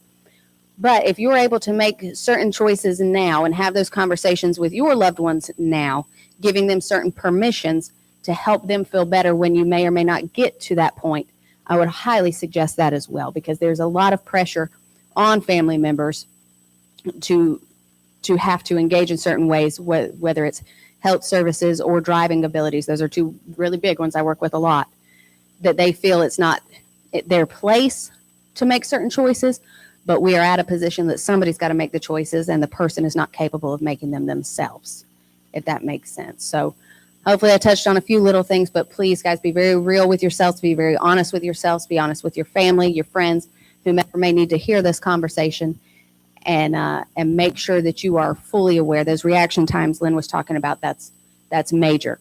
I did talk with one of our guys that likes to run traffic. I talked with him earlier. I said, hey, I'm going to do this talk. Do you have any thoughts? And one big thing that he wanted me to mention, kind of along the lines of my slow speed car chase, please do remember that when a patrol car is pulled over on the side of the road, has somebody pulled over, or they're on the side of the road with their blue lights on, get over. Do not hug that slow lane. Get over. It is state law that if an emergency vehicle is on the side of the road, you need to get out of the way. Also, he said he pulls over a lot of people for that just didn't know that was a thing, or thought that that's the slow lane and they travel in the slow lane. So that's what they were doing. He also wanted me to mention, and this is a very good point, that if you are not capable of driving the vehicle at the appropriate speed, please factor that into your decisions as well. A lot of people, impeding traffic is a charge, and we get a lot of people that are going 15 and 20 under the speed limit. Sometimes, bless it, that'll be some lady that can't see over the steering wheel or the dash, so she's not going fast enough because she can't see and doesn't know where she's going, or that's just people not comfortable with driving that fast. If you're not comfortable with driving the posted speed limit, that on its own could be very, very dangerous. People start passing, you put on your brakes, and then somebody rams you because they're following too close. I'm not saying it would necessarily be your fault under those circumstances, but the choice to drive when you're not confident in your driving ability could be the direct cause to another accident to occur, or something dangerous circumstances setting up throughout the day. Can I just ask you to speak on, if you were to go to traffic accidents, like where are the most frequently caused accidents that you would go to that involve seniors? The last time that I saw statistics as a whole for anybody, majority of accidents happen within a mile of your home. And that's because we get comfortable. We start taking those seatbelts off. We start not paying attention to the street signs that are around us because we feel like we know the area. So a lot of wrecks happen within the home. Lately, there have been a lot of accidents on US Highway 1. Why? Because the speeds are higher. There's a lot of roads coming in. And again, if you're not comfortable driving those speeds, or you're pulling out, you cannot pull out onto a roadway that speed limit is 60 or 70 miles an hour and go 35 miles an hour. Somebody comes up before they even realize they're behind you and hit somebody. Also at yield signs. So one of my least favorite is 15501, just right up the road here, 15501, where 22 comes from Whispering Pines. If you're coming from Whispering Pines into Carthage, that yield sign there right by the dump. So we got the trash dump right there where people are pulling in, the yield sign coming off of 22, and traffic going both ways on 15. It is awful. Don't get me started on that. We're YouTube Live and I can't have an opinion, okay? But all that to say, again, reaction times and processing ability. That's a lot of stuff happening in one tiny intersection. If you cannot see that somebody's turning into the dump, and then you're either yielding from 22 and crash into them because we're not, we're paying attention to the 15 and the yield. We don't look ahead because we're so focused on that. We get a lot of wrecks with some elderly citizens there. But then also if we're coming from 15 and we're only paying attention to the yield and don't see somebody turn into the dump, or vice versa, we're only paying attention to the dump and don't pay attention to the yield. My answer to that would be any time that there are multiple factors at play, multiple signs, multiple road entries, anything like that. And then parking lots. Parking lots, the little fender benders bumping into each other. That's pretty standard. Well, thank you. And I know we had a couple of hands up here. While you're talking about the parking lots and all, we have a class here that Carol Wood, our part-time fitness coordinator or instructor, teaches. And one of them is called Sit and Stretch. And she just happened to wander in my office a few days ago and said, somebody that was sitting in my Sit and Stretch class told me that when they come across an intersection in their neighborhood, they have to look to the left. And it was very hard for them to do that. So they could only look just a little teeny bit. And now after going to that Sit and Stretch class, they are able to actually clearly move their neck around. And I just thought that was a point that no one really hardly ever makes, but that's a thought. And it's a free class here, so why not? Here you go. Thank you so much for your comments first. And I have to say something about 22 in the intersection there. You can't turn your head far enough to see the oncoming traffic. The only way to do it is to turn your left mirror all the way to the left. That's what I found out after going that way multiple times. It's a horrible intersection. That's not what I wanted to ask about. Well, I wrote somebody a ticket there. Y'all can all feel better for not yielding. I have a loved one who suffered a series of medical incidents over the past year, 2 of which he recovered enough from to be able to drive again. And the last one, he is not at that point. But what has been most frustrating is finding, his question is always, I want to drive, why can't I drive? And my answer is, and you have to be determined safe to drive and capable of driving again. Who's going to make that determination? So it was always PT, OT would say, talk to his doctor. Right. His doctor won't make that determination. Is there a way when you feel like somebody's ability is compromised to have some sort of assessment done by somebody qualified to make that assessment? So yes and no. The doctor should have an input on that depending on medical histories. That would be our recommendation. Now, I would reach out to the DMV and see what they say as far as this, because with the documented medical, it's kind of the same thing in my brain as, when like you have a C-section and you're not allowed to drive for 6 weeks and then you have to go get cleared to make sure everything's ready. There's different types of medical situations that lead to your ability to safely drive being taken away for some amount of time. But to answer your question, speak with the DMV, but the doctor should be having an input on that. As far as RN goes, if he has an active driver's license, we're not just going to show up and question that. Now, as the family, if y'all, or, if a friend, loved one of yours, if y'all know there is concern, again, I would talk with the DMV and see if there's forms, papers, routes that the doctor can sign that y'all may just need to get them to the doctor. But be very honest with him that, again, just like we've mentioned, heaven forbid he get behind the wheel of a car and something happened because he wants to drive and feels that way, that will be on him, and that will be awful. Given circumstances of my particular job assignment, again, I have one gentleman that I work with has pretty severe autism. He's 20 years old. he really wants to drive. That is something that we discuss. But I have been very honest with him that I, as a police officer, could not, tell his mom that he's ready for that if he cannot control his motions. So it's kind of the same sort of thing. We have to be able to control ourselves enough to drive, no matter our age or diagnosis or medical condition. That can go on all ends of the spectrum, right? It affects a wide variety of people. He's 20 years old physically. He's fine to be, sitting up in the seat of a car, but with input from his autism, he cannot control his emotions enough for it to be safe to drive that vehicle. If your friend can't sit up, if they can't turn their head, if they can't do all of these things, it is not safe to be driving that car. And again, if something happens, that could be on him given circumstances. And then I've even seen awful things play out where, somebody's got a suspended license. We'll use this as an example. Somebody's driving with a suspended license. They technically shouldn't be driving because they have a suspended license. They get into a car accident that is not their fault, but they shouldn't have been on the road in the first place. And that can have liability factors civilly, even if there's not a criminal aspect to the circumstances. Civilly, if you shouldn't have been on the road to begin with, that is a liability factor that you would not want to deal with. I just want to let you know that there are programs.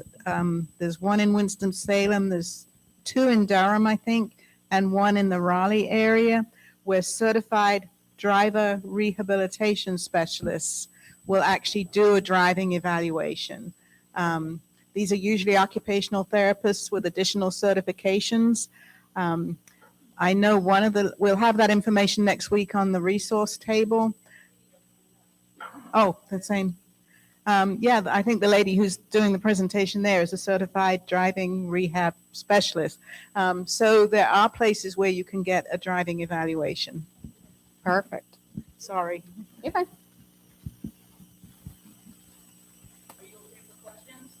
We have three. There's the gentleman in the back. We'll give it to you since you're right here. Okay. I just wanted to know if you would address the issue with people and their pets in their laps.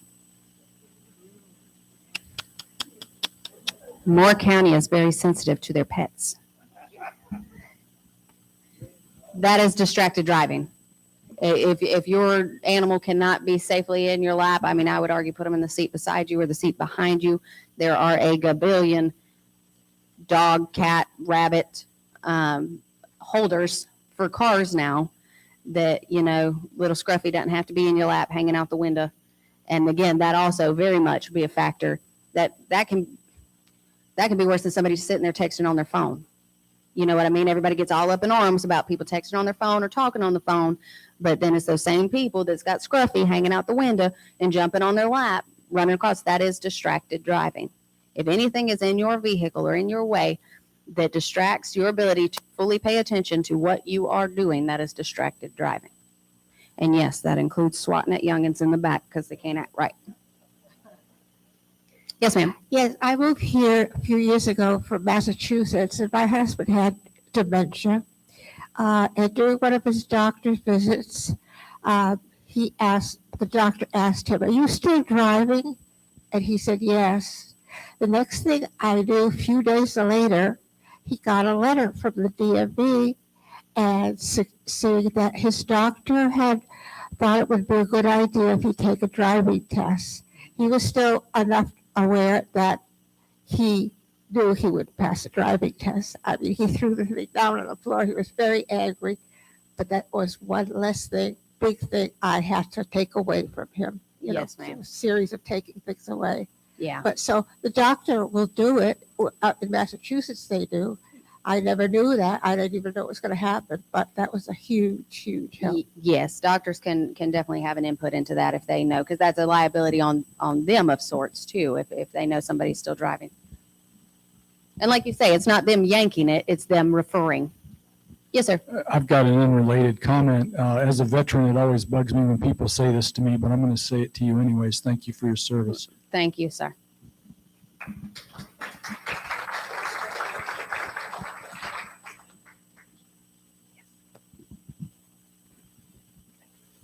Hi, I have a question about you. Now I'm stuck for words. When you're on a 2-lane and you're in the right lane and there's an on-ramp, some on-ramps I clearly see a yield sign. Others I do not. Now, in the state of Michigan, when I was visiting a friend of mine, he said, according to their state law, if you can move off, you have an obligation to move to the left lane to allow them to merge as much as they're supposed to yield. Here in North Carolina, I can't find a reference to who has to allow who on that on-ramp. You see what I'm saying? Because I don't move over as a courtesy unless, sometimes I do, but I We don't do that in the always. South. Say that again. Say that. We do that in the South. Just be courteous and get over it. Well, for instance, I looked at the driver's handbook. There was no reference to those situations. I would have to phone a trooper, to be honest with you. I don't Yeah, know that I that's what have I figured. heard. I don't know that I have heard one. Now, anytime that you are, I think it would fall into holding, technically you would have the right, if that's your lane of travel, anybody merging into a constant lane of travel is going to, is that me or is this doing this? Yeah. Anybody yielding onto a standard right-of-way, or not a right-of-way, a standard roadway of somebody traveling the constant speed would need to yield. And if there were an accident, I would venture to say that failure to yield would be the charge on that. I figured that'd be a trooper question. It is, and we can phone one if you want. I'll put them on the spot on YouTube Live, but. And one last comment. So one day I was in Walmart's parking lot here in Aberdeen, and this older couple got in their car, backed out, hit the car that was parked behind them, and just drove off. And I'm there. What's up with that? Did they? I don't know to this day if they realized they bumped into a car and just said, well, maybe nobody's watching and drove off. I think a lot of folks do not realize they have hit somebody. And if you are at the point where you don't realize you hit someone, you don't need to be driving. I feel like I feel like we could just do a whole slew of if this, then that. But yeah, if you're incapable of knowing that you have bumped into something and feeling that jolt, responding to that jolt, we've hit a point we don't need to be operating that vehicle, guys. And that, again, I can't, I'm saying a whole lot of stuff for somebody that's not at the age of having my license yanked quite yet. But it did come up to me when Ms. Lynn was talking about the stretching. Just to put things into perspective, for us to pass our driving test that we have to do for, driving like the crazy police, parts of it, we're put through a road test, and at one part of it, we have to stop. So blue lights on, sirens on, squealing, all the yelling. And then we have to go left, right, left, go to fully clear an intersection. Now, sometimes just for testing purposes, they'll stick a red here and an orange here, or a yellow here and a green here, and we have to be able to call out those colors. Yellow, blue, yellow, go. If you've hit a point that you would not recognize something coming either direction, if you cannot turn your head, like Ms. Lynn was saying, to appropriately clear an intersection, please, again, be very honest with yourselves, be honest with your family. And just like she was saying, though, too, right? Some of these things we can overcome. It might mean we just don't need to be driving right this second. We might not need to be driving until we get that medical clearance, until we've been to PT or OT enough to assist us in getting back to where we need to be. So just because we're at a point now doesn't mean it could be gone forever. Be very self-aware each day of where we're at. I wake up sometimes, again, doing the job that we do. There's certain days that I wake up, and if I have slept wrong and can't turn my head, I most certainly do not need to be driving a police car at what could result in 100 miles an hour, depending on the call that comes out. No, I have to be very, very honest with myself about that. Does that tick off a supervisor? Yeah, it might. Because sorry, I slept wrong, and now I can't do my job. But my point being, we all need to be doing that. We all need to be very aware that these vehicles are strong weapons, that our choices and our abilities will directly affect other people in their life and their ability to function. So please just assess that, honest with yourself, honest with your family. And again, just if we don't have our license, there's 100 different things nowadays to help us keep that freedom that we love so much, to keep the outings, to keep the ability to go and do. And again, the neighbor thing, have somebody right there beside you that can be very helpful. Anything that I missed or somebody wanted to hear, just screaming? Yes, ma'am. Years ago, I was getting my eyes work done over on Midland Road, and once I left after having my eyes dilated, I realized I couldn't see very well, and I got very concerned about it, and I didn't feel comfortable getting on the road at all. So I called my neighbor and asked her to come get me. And I feel like, especially on Midland or anywhere, if you had your eyes dilated when you go outside or something, and even with sunglasses on and you can't really focus, you should call somebody. That's exactly right. Anybody that couldn't hear, she said she had her eyes dilated. And that was just one of those things she was going to pull out onto Midland Road and realize that was not going to be a good idea. Midland Road, I would have to put on the list of wrecks, accidents. But again, it's anytime we've got these other side roads pulling in, people rolling. Midland's got all those trees. And if your eyes are dilated, then all of a sudden you think that tree's over here and it's really right here. It's really right here and you think it's here. So you slam on your brakes. All of those things play into our driving abilities at that time. Thank you guys so much. Thank you. Thank you so much.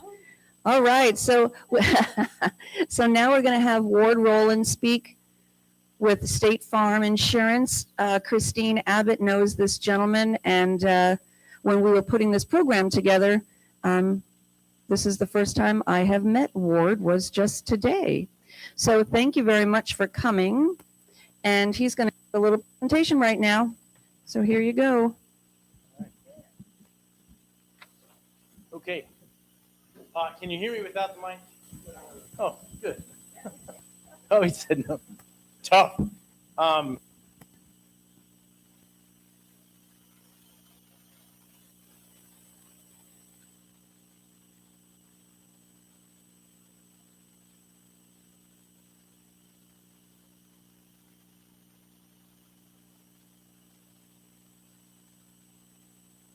Yeah. Okay. So just as a rule of thumb, if you get out of the shower and you grab your keys before you grab your towel or your clothes, you probably shouldn't be driving.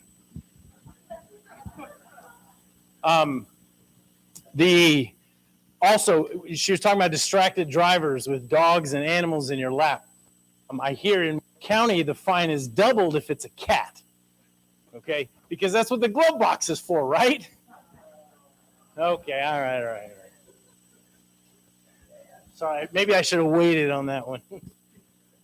All right, my name is Ward Rowland. I'm an insurance agent, State Farm insurance agent, downtown Southern Pines. Insurance is a big part. Nobody likes insurance, right? It keeps going up. Rates keep going up. So after we're done talking, if you want to take out your frustration, do so with the cookies and the cheese in the back before you get in the wheel. Insurance is one of those things you have to have because it really protects you. What's the purpose of insurance? Can anyone, just in a nutshell, what's the purpose of insurance?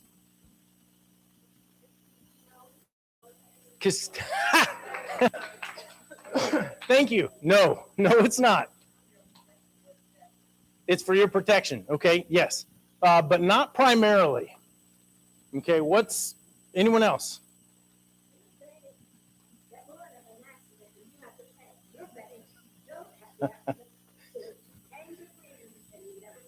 That's right.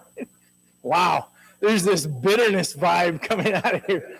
I'm going to talk to you guys over here. No, insurance is about indemnity, okay? It's about an insurance company assuming your risk, whatever it may be, and then they are making sure that if you get in an accident, they're paying things out so it's as if it didn't happen. That's what indemnity means, and that's what insurance is for. If your house burns down, the insurance company is going to try to put you back as if it hadn't happened. Now, that's not always possible, but they're going to do that. They should.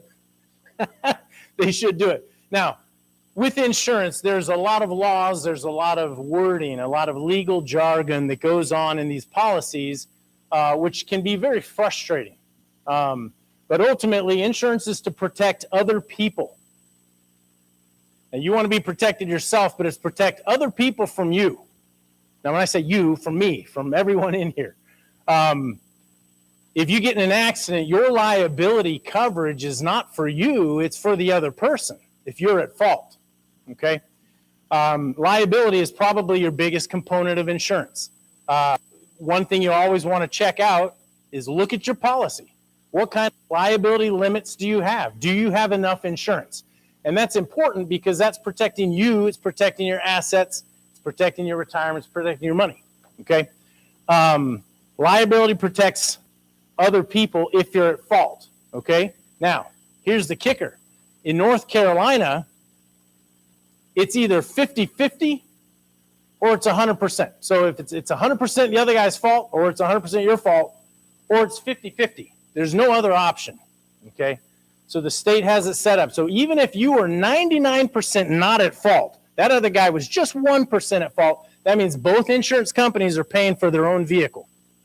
Okay, now why does the state do that? Does anyone know? Can anyone guess? You would know the answer to this. It always has to do with what? Money. Money. It's about money, because if it's 1% your fault, 99% the other guy's fault, both insurance companies pays, which means what? Both people's rates go up. If both people's rates go up, guess who makes more money? The state, not the CEO. Maybe, but it's the state. The state has the laws set up that way because they make more money. Now, I'm just going to go here, but I'm going to go here real quick, and then I'm going to get off my soapbox and move it out of the way. In most states all across the U.S., there's a thing called assigned risk. These are state-written policies, okay, that are meant to protect people that can't get insurance anywhere else. So if I'm in another state somewhere and I've got a DUI and I've got speeding tickets and parking tickets and bank robberies or whatever, and I go into the State Farm office and I say, hey, I want to get insurance. They look at my record and they say, you know what, you don't qualify for State Farm. I recommend Geico down the road or some other company, okay, because you don't qualify. But if you go to, if I, being in another state with all these things on my record, I go to another company and all the companies say, no, you don't qualify for us. I got to get insurance. I have to have insurance to drive, right? So I have to go to the state. The state writes me a policy, and I'm called assigned risk. I'm assigned. The state says, okay, company X, you're going to cover this guy. All the money's going to go to us, but you're going to cover him, okay? All across the U.S., 92% of the assigned risk drivers are in North Carolina. North Carolina insures, the state insures over 33% of the drivers in North Carolina. Why? So every time I point at you, you're going to say money. Why? Money. It is. They make millions and millions and millions and millions of dollars go in because of the auto insurance. Okay, I'm off my soapbox. Oh, I'm going to stay on my soapbox. What's that? Yes. Yeah, that's what I say. I'm with you there. I just don't pay them. I'm kidding. I'm kidding. These views do not reflect the views of State Farm. Okay. Well, okay. No, I'm kidding. I do. Why is it that way? I won't spend much time going on it because it gets political, it gets dark and scary because some of your lawmakers in North Carolina are also insurance company owners. Whoa, big surprise there. But also, it's the age-old saying that they keep saying, if we release control of the auto insurance industry, insurance companies are going to raise their rates way up. That's such a lie, but that's what they say. That's what they use as justification. What happens when the state takes control off of the auto insurance and allows auto insurance companies to rate according to risk? What happens? Rates go down. Exactly. Everyone starts fighting, the rates go down. Okay, let me move on.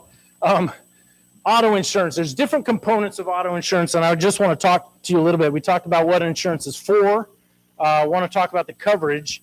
The state minimums in North Carolina are $30,000, $60,000, $25,000. They say 30, 60, 25. What does that mean? That's the liability. The first one is the bodily injury of one person if you're at fault. Your insurance company is going to cover that first number for one person. If there's multiple people injured, that's what the second number is for. And then the last number is for property damage. So the first two are bodily injury, the next one's property damage. So people say, oh, what rates do you have? Well, I got 30, 60, 25. Okay. So in North Carolina, that's the minimum. You can't have anything less than that. It's got to be 30,000 for you're carrying this liability. This is protecting everyone else, right? Not you. You've got 30,000. They're paying 30,000 out for bodily injury of one person. If you hurt multiple people, they're going to pay maximum 60,000. The insurance company says that's it. That's all we're paying, 60,000. And then up to $25,000 in property damage. So if you hit an old truck, you might be okay. They're going to pay up to 25,000. So that's the minimum. Now, I would never recommend minimum to anyone, okay? Because what's covered under liability? So let's say you're driving out there, you get in an accident, you hurt somebody. What are they going to cover? Well, they're going to cover the ambulance ride. They're going to cover the emergency room visit, X-rays, MRIs, and the Advil. That's at least $450 that they charge for an Advil. Pain and suffering. They're going to pay for rehab, physical therapy, medications. Let's say you hurt a painter and he broke his arm in the accident. He can't paint for 6 months. They're going to pay loss of income for 6 months. Okay. So that attorney fees, that's all in that bodily injury liability. That can go up above 30,000 really quickly. Okay. So that's why I don't recommend it. Check your rates, check what liability limits you have, and make sure you're covered. My recommendation is at least 100,000, 300,000, 100,000. Some of you may have liability umbrella policies. Those umbrellas require that your auto insurance have 250,000 for bodily injury of one person, 500,000 for multiple people, and at least 100,000 for property damage. Those are solid coverage. You can go all the way up to $1 million. Okay, it's whatever you feel comfortable with being protected while you're driving. You want to protect other people. I've only had one incident in which a guy, young 25, 26-year-old driver, reckless, clueless, and selfish. And he hit an elderly man driving a truck, totaled a truck. That man has had 6 surgeries since then. And State Farm said, we're paying $100,000. I mean, before they even got the medical bills, they said, we're going to pay $100,000. That's all we have to pay. That's all we're going to pay. But this guy's medical bills have already shot up past $100,000. What do? Well, that's when that's when the insurance company goes to this individual and his family and says, hey, $100,000 is all we're going to do. Are we good? And the family's like, no, this is $150,000. We got medical bills still. They say the policy limit's $100,000. We're not obligated to pay anymore. So what happens is the court winds up asking the family, whoever got in the accident, how much assets do you have? What's in your savings account? What's in your retirement? What kind of income do you have? And then they look at that, and then they make that person pay what's called a contribution. Okay, you have a contribution, whether it's a monthly contribution or annual contribution, or maybe it's just a one-time lump contribution.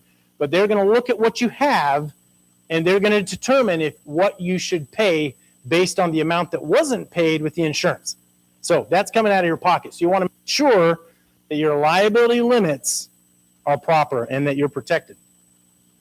Now, there's what's called full coverage. Okay, full coverage is not liability. Full coverage protects your vehicle. Okay, full coverage consists of 2 components. There's comprehensive and there's collision coverage. Okay, the comprehensive is a windshield, hit a deer, or if a tree branch falls on your car, or somebody keys your car in the parking lot because they didn't like how close you parked, whatever. Okay, that's comprehensive. That has a deductible, so your insurance company will pay for those repairs. Now, a comprehensive claim does not go against you necessarily in North Carolina. Okay, so if you hit a deer, you don't swerve. Okay, now we love animals, especially cats. If we're really hungry, sorry, we love our animals in the county, but if there's a deer in the road, don't swerve. Hit the deer. Okay, now don't try to hit the deer. If you can miss the deer, if you can slow down in time, by all means do. Don't run off the road. Hey, he told me to hit the deer. You won't hold still. Don't hit the deer if you can. Don't swerve out of the way. All right. Those deer are more resilient than you think. Okay. Don't hit the deer. Here's why. If you hit the deer and it does damage to your car, that's going to be cut. If you have full coverage, if you have comprehensive coverage, that's going to be covered, and it's not going to cause your rates to go up necessarily. Okay. But if you swerve and you go off the road and you mess up the front end of your vehicle, or worse, you hit a pole or an electrical box or something else, that changes. It's no longer a comprehensive claim. That's now a collision claim. Now, a collision claim against you. Your company may not raise your rate. You say, hey, I've been with my company for 40 years. Okay, they may not raise your rates. They may have what they call accident forgiveness. They may forgive you, okay? But the state doesn't. And the state won't forgive you because of money, okay? Money. The state mandates that there are points. It's called SDIP, Safe Driving Insurance Points. These points are attached to your policy. That's a state mandate. Your company say, hey, we forgive you. We're not going to raise your rates. You've been with us for a long time. But then, hey, why did my rates go up? Well, it's because the state added points to your policy. Okay, now, I was looking at a policy here. It's a 2000, well, okay, it went to sleep on me. I think it was a 2019 Honda Accord. Very nice vehicle.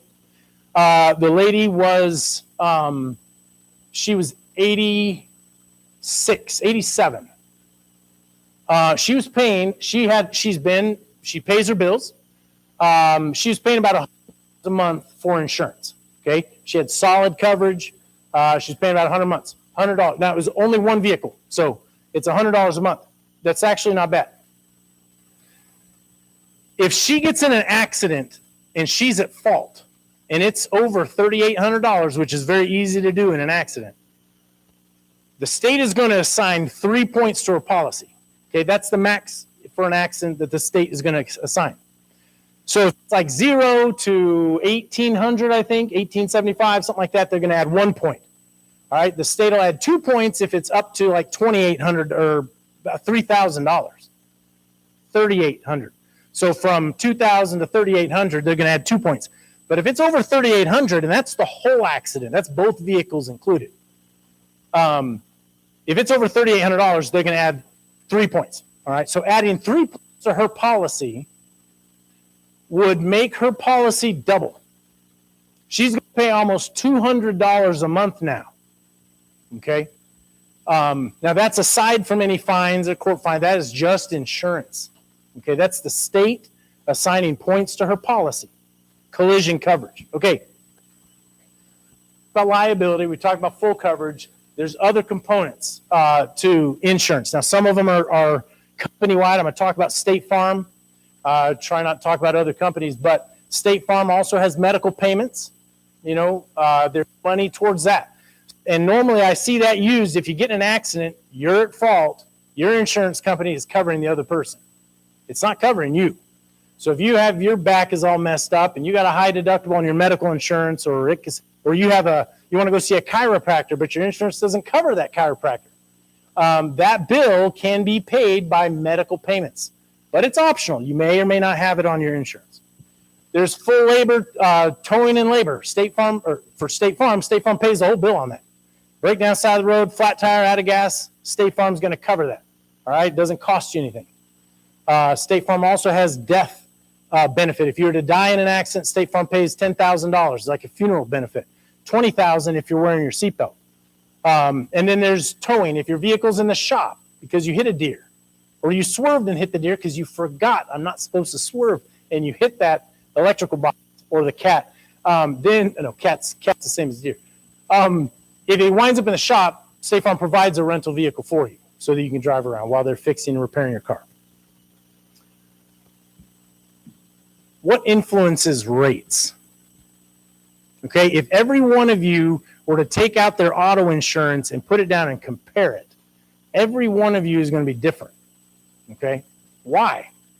Why can't it be just in Dubai, overseas, you pay for the vehicle and you pay the amount for the insurance, and it's the same for everybody? You know, I don't think that's good, but that's just how they do it overseas. But here, everything is tailored. Everything is tailored to the individual. Well, I don't have to pay. I don't pay that much. Well, you're driving a 1991 Honda. You know, the other person's driving a 2023 Ferrari. They're going to pay probably a little bit more. Okay. So there's a couple components that drive insurance rates. One is your vehicle. What does it cost to repair your vehicle? Now, what is the safest vehicle out there? Not the one that's parked. What's the safest one out there? What type, make and model? Volvo, okay, that's a safe vehicle. Subaru, okay. Lexus, all right. What's that? A tank, yes. No. Trucks are nice, right? Because if you get in an accident, you don't have much damage. Yeah, but you crush the other car. All right, so the thing to consider there is safety features. So a lot of these vehicles tout themselves on safety vehicles or safety features. Matter of fact, some of these vehicles steer themselves, right?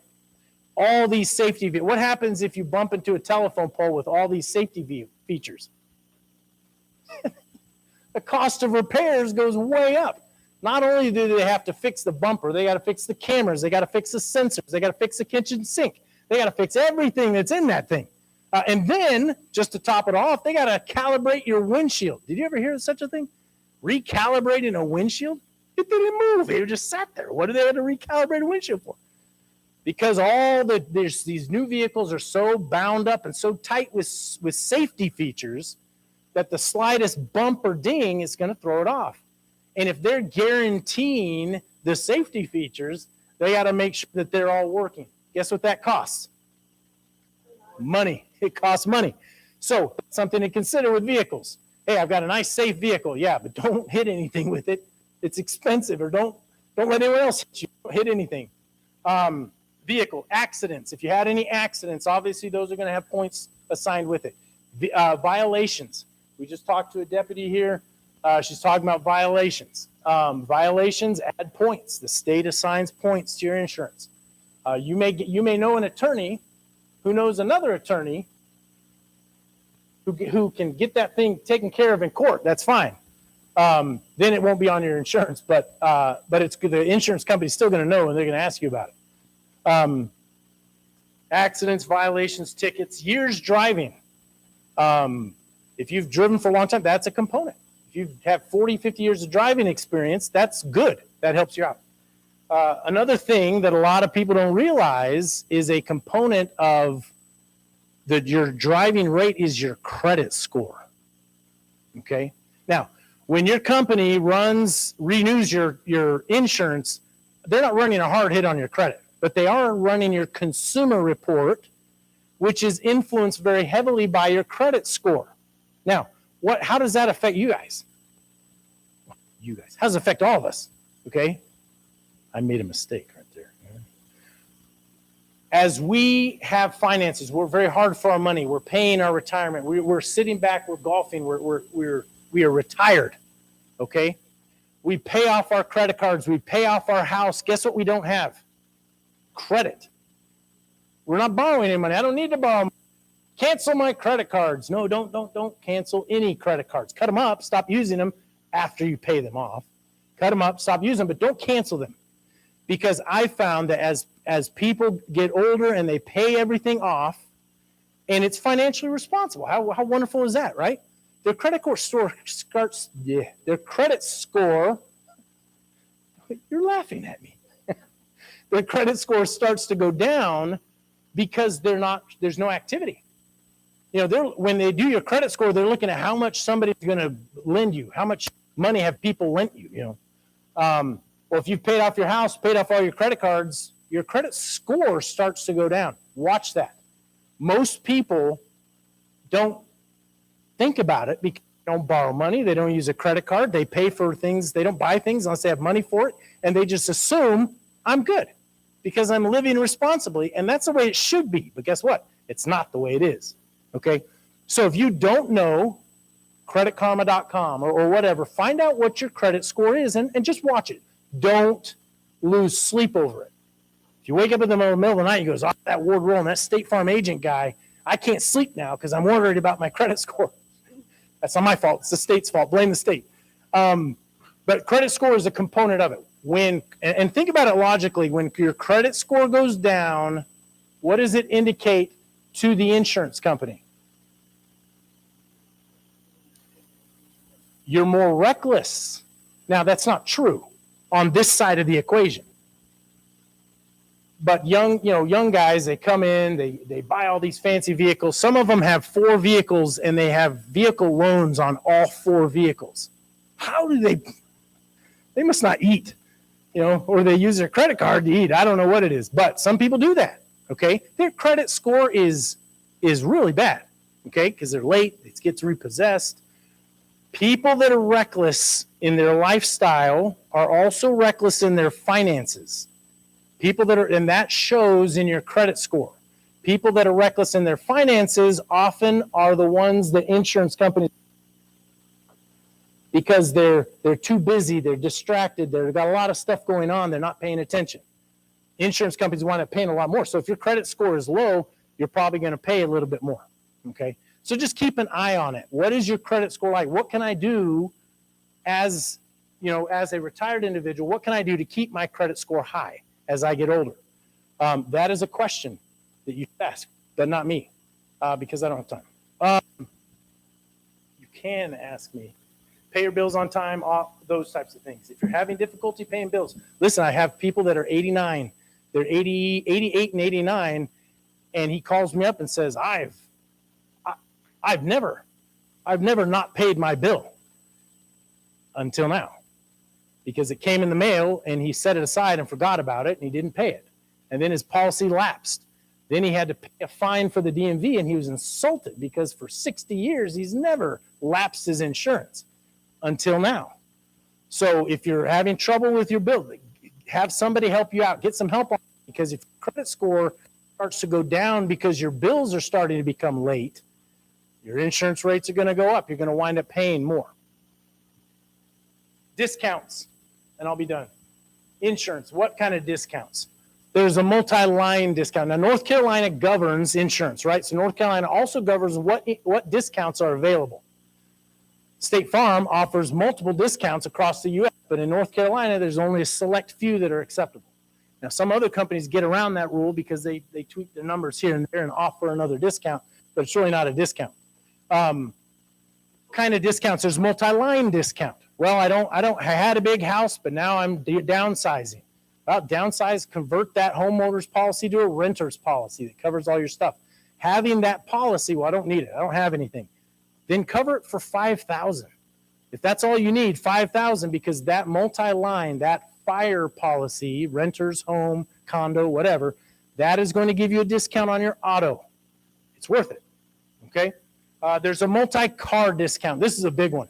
This is a big discount. It's almost 20%. And there's some people like, why am I paying so much for my auto? Well, you have one car and you don't have a home. You didn't want renter's insurance, so it's just a car. It's all about. So when an insurance company looks at what product lines you have, they see a single car, they say, we're probably not going to hold on to that person because they're going to constantly be shopping. They're going to change insurance companies. So their risk is a little bit higher of getting an accident and then leaving us. Now if they have their umbrella, their homes, their rental properties, their cars, RVs, their four-wheelers, their boats, their life insurance, they've got all that with State Farm. State Farm says, we can cut this person some slack, But if it's just a single car, you're going to be paying. You don't get the multi-line discount. You don't get a multi-car discount. So your cost is going to be higher. So when you're comparing, hey, what do you pay? What do you pay? Consider what else is being paid for, because that makes a difference. Mileage. How much? If you don't drive a vehicle very much, make sure your insurance company knows that. State Farm has called Drive Safe and Save. Okay. Now they give you a little box, and you download an app on your smartphone, and it tracks you. And guess what everybody says? I don't want to be tracked. Nobody should be tracking me. If you have a smartphone, there's a lot more people tracking you than will ever admit it. Google knows more about you than State Farm will ever want to know about you. Okay? Now, I don't like the idea, the concept myself. I don't. I'm an American through and through. All right. It's the principle of the thing. Don't track me. Google shouldn't be tracking me, but I still need a smartphone. So if I don't like the tracking thing, then I got to get a rotary phone and I got to carry that around with me in the car, and it doesn't work that way. But a DSS is drive safe and safe. So they do track you. But when they track you, you can go on those trips and you can click on it and it shows you how you're accelerating, how you're braking, how you're turning. It shows you all this stuff. You put in your mileage. That discount can be significant. Again, I don't like the whole tracking, big brother looking over my shoulder. But I've got a whole family looking over my shoulder. So State Farm, okay, you can peek in too. No big deal. All right. But that discount can be up to 40%. Because if you're only going to Harris Teeter every once in a while and you're not driving, that's going to be reported. And State Farm then knows, hey, this risk is really low. The average person puts about 12,000 miles on their car every year. This person puts 2,500. Well, their risk is way low. Let's give them a bigger discount.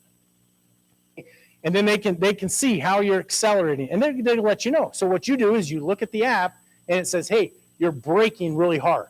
You got a low score in braking. What that means is you're going all the way to that red light before you slam on the brakes. Okay? So it just helps you drive safer. And it also how far you're driving. If you're not driving very much and you're driving safe when you drive, the insurance company will give you a bigger discount. State Farm will on the drive safe and safe. Other companies do have the same program. Okay. Now, again, conceptually, you got to let them look over your shoulder. For me, they can look over my shoulder all day long. And whoever's looking over my shoulder is probably sleeping because there's nothing going on. And then, of course, how long you're with the company, that plays a part into it. Be prepared. Know what your policy limits are. Know what's covered, what's not. If you have questions, come see me or talk to your agent. If you don't have an agent, get an agent, okay? Because sitting down at their desk, looking at your options, seeing what's available to you is very important. Trying to protect your income to last as long as it needs to. All right. Some of the fear that some people have at retirement is my money going to last? Am I going to outlive my money? And we just want to help you save as much money as you can. Now, it all comes down to money. Insurance is a business. Okay. They are not a benevolent charity that's just handing out a bunch of money. Okay. So you'll want to talk to an agent who cares about you and is going to put you in the best position possible to protect you, but also save you as much as possible too, okay? Sorry, I didn't mean to go on so long and say a bunch of words. Do you guys have any questions? Yes?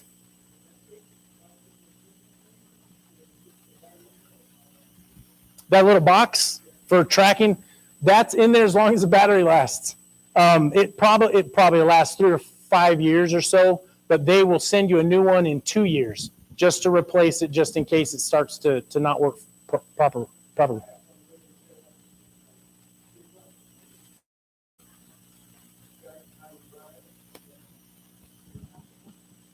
Yeah, this one is with State Farm, this is a fluctuating discount. So it starts off at about 10%. And then they look at your 6-month driving patterns and they say, hey, this can go up to 20%. And then in the summer, you're driving a lot more. They say, okay, maybe 17%. All right. And then you don't drive at all because you fly and visit family and you're not driving. They say, okay, let's bump this thing up to 35%. So it's a fluctuating discount every time the policy renews. Yes. Correct. Yes. Yep, you can. Especially if you have a vehicle, you're like, I just want to get rid of it. Well, if it's your second vehicle and you don't drive it and you don't really want to get rid of it, it's your insurance agent. They can put comprehensive only, so if something happens to it in the driveway, but they can take off the liability and it still counts as a multi-car discount and definitely put a box in that. Just update the mileage and they, State Farm says, oh, hasn't moved at all. Let's maximize that discount on the vehicle. Yes. Mm-hmm.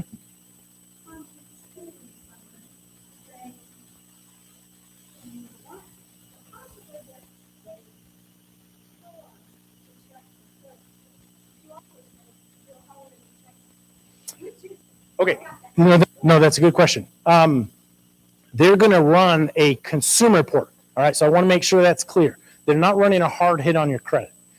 Consumer report, but it does show up in your, okay. They do that every 2 years, but if you've had a big change in life, in your credit, you think your credit score's gone up, you can call and they'll do a one-time within a certain amount of time, they'll do a credit, they'll re-rate you. So basically they'll do what they do at the renewal in 2 years, but they'll do it right away. Because if your credit score has gone up, they will adjust that right away. Now, if your credit score has gone down, shh.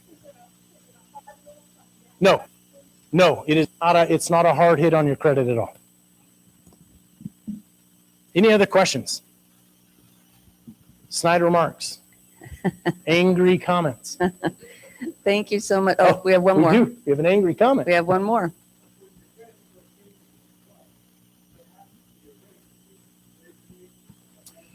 No. Now, no, you shouldn't. Your rate is going to be set there for the 6 months for that term. Now, when they do a whole nother consumer report, I wouldn't know, but your rate is set. Now, I get a lot of this. A lot of people like, hey, why is every month it's a different amount? What's going on here?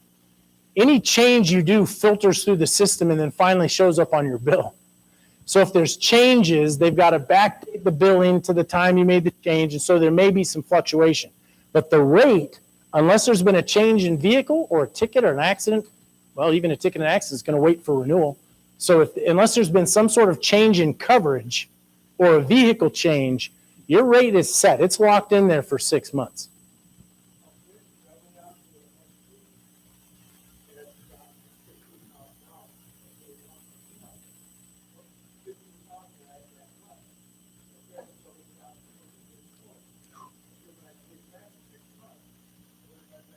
Mm-hmm. If it's gone up and you feel like they rated you when you were low, again, it shouldn't change. Your insurance rate should be locked in. In North Carolina, it's a 6-month state. Your insurance rate's going to locked in for 6 months.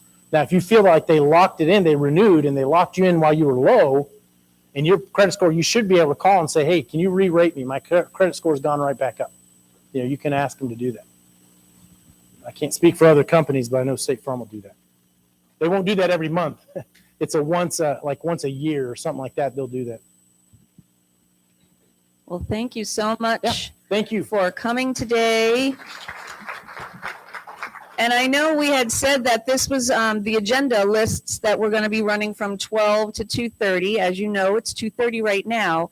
The only reason why I kept it going is because if we have speakers that are live here that are presenting, I'd rather have them give as much information to you as possible. Now, the next thing that we were going to show was a video, because the woman in Arizona, who is that certified driving rehabilitation specialist, thank you, Christine, she has a video that she just did last week, was an interview. It's the same video that we were going to show. So instead of keeping you in your chairs longer, what I am going to do is I'm going to put that video on our YouTube channel and also put the link on our Facebook page. If you'd like me to send you the link in an email, I'd be more than happy to do that if that's easier for you, just so that you don't have to sit in your chairs, in these chairs longer. And does that sound okay to everybody? Okay, wonderful. If somebody would like me to email it, just see me in the back of the room. Otherwise, look for it on our Facebook page and our YouTube channel later this afternoon, okay? Thank you so much for coming. Thank you for everyone participating, all of our speakers, all of our sponsors, and the lovely Veterans Affairs people. Thank you so very much. Have a great day.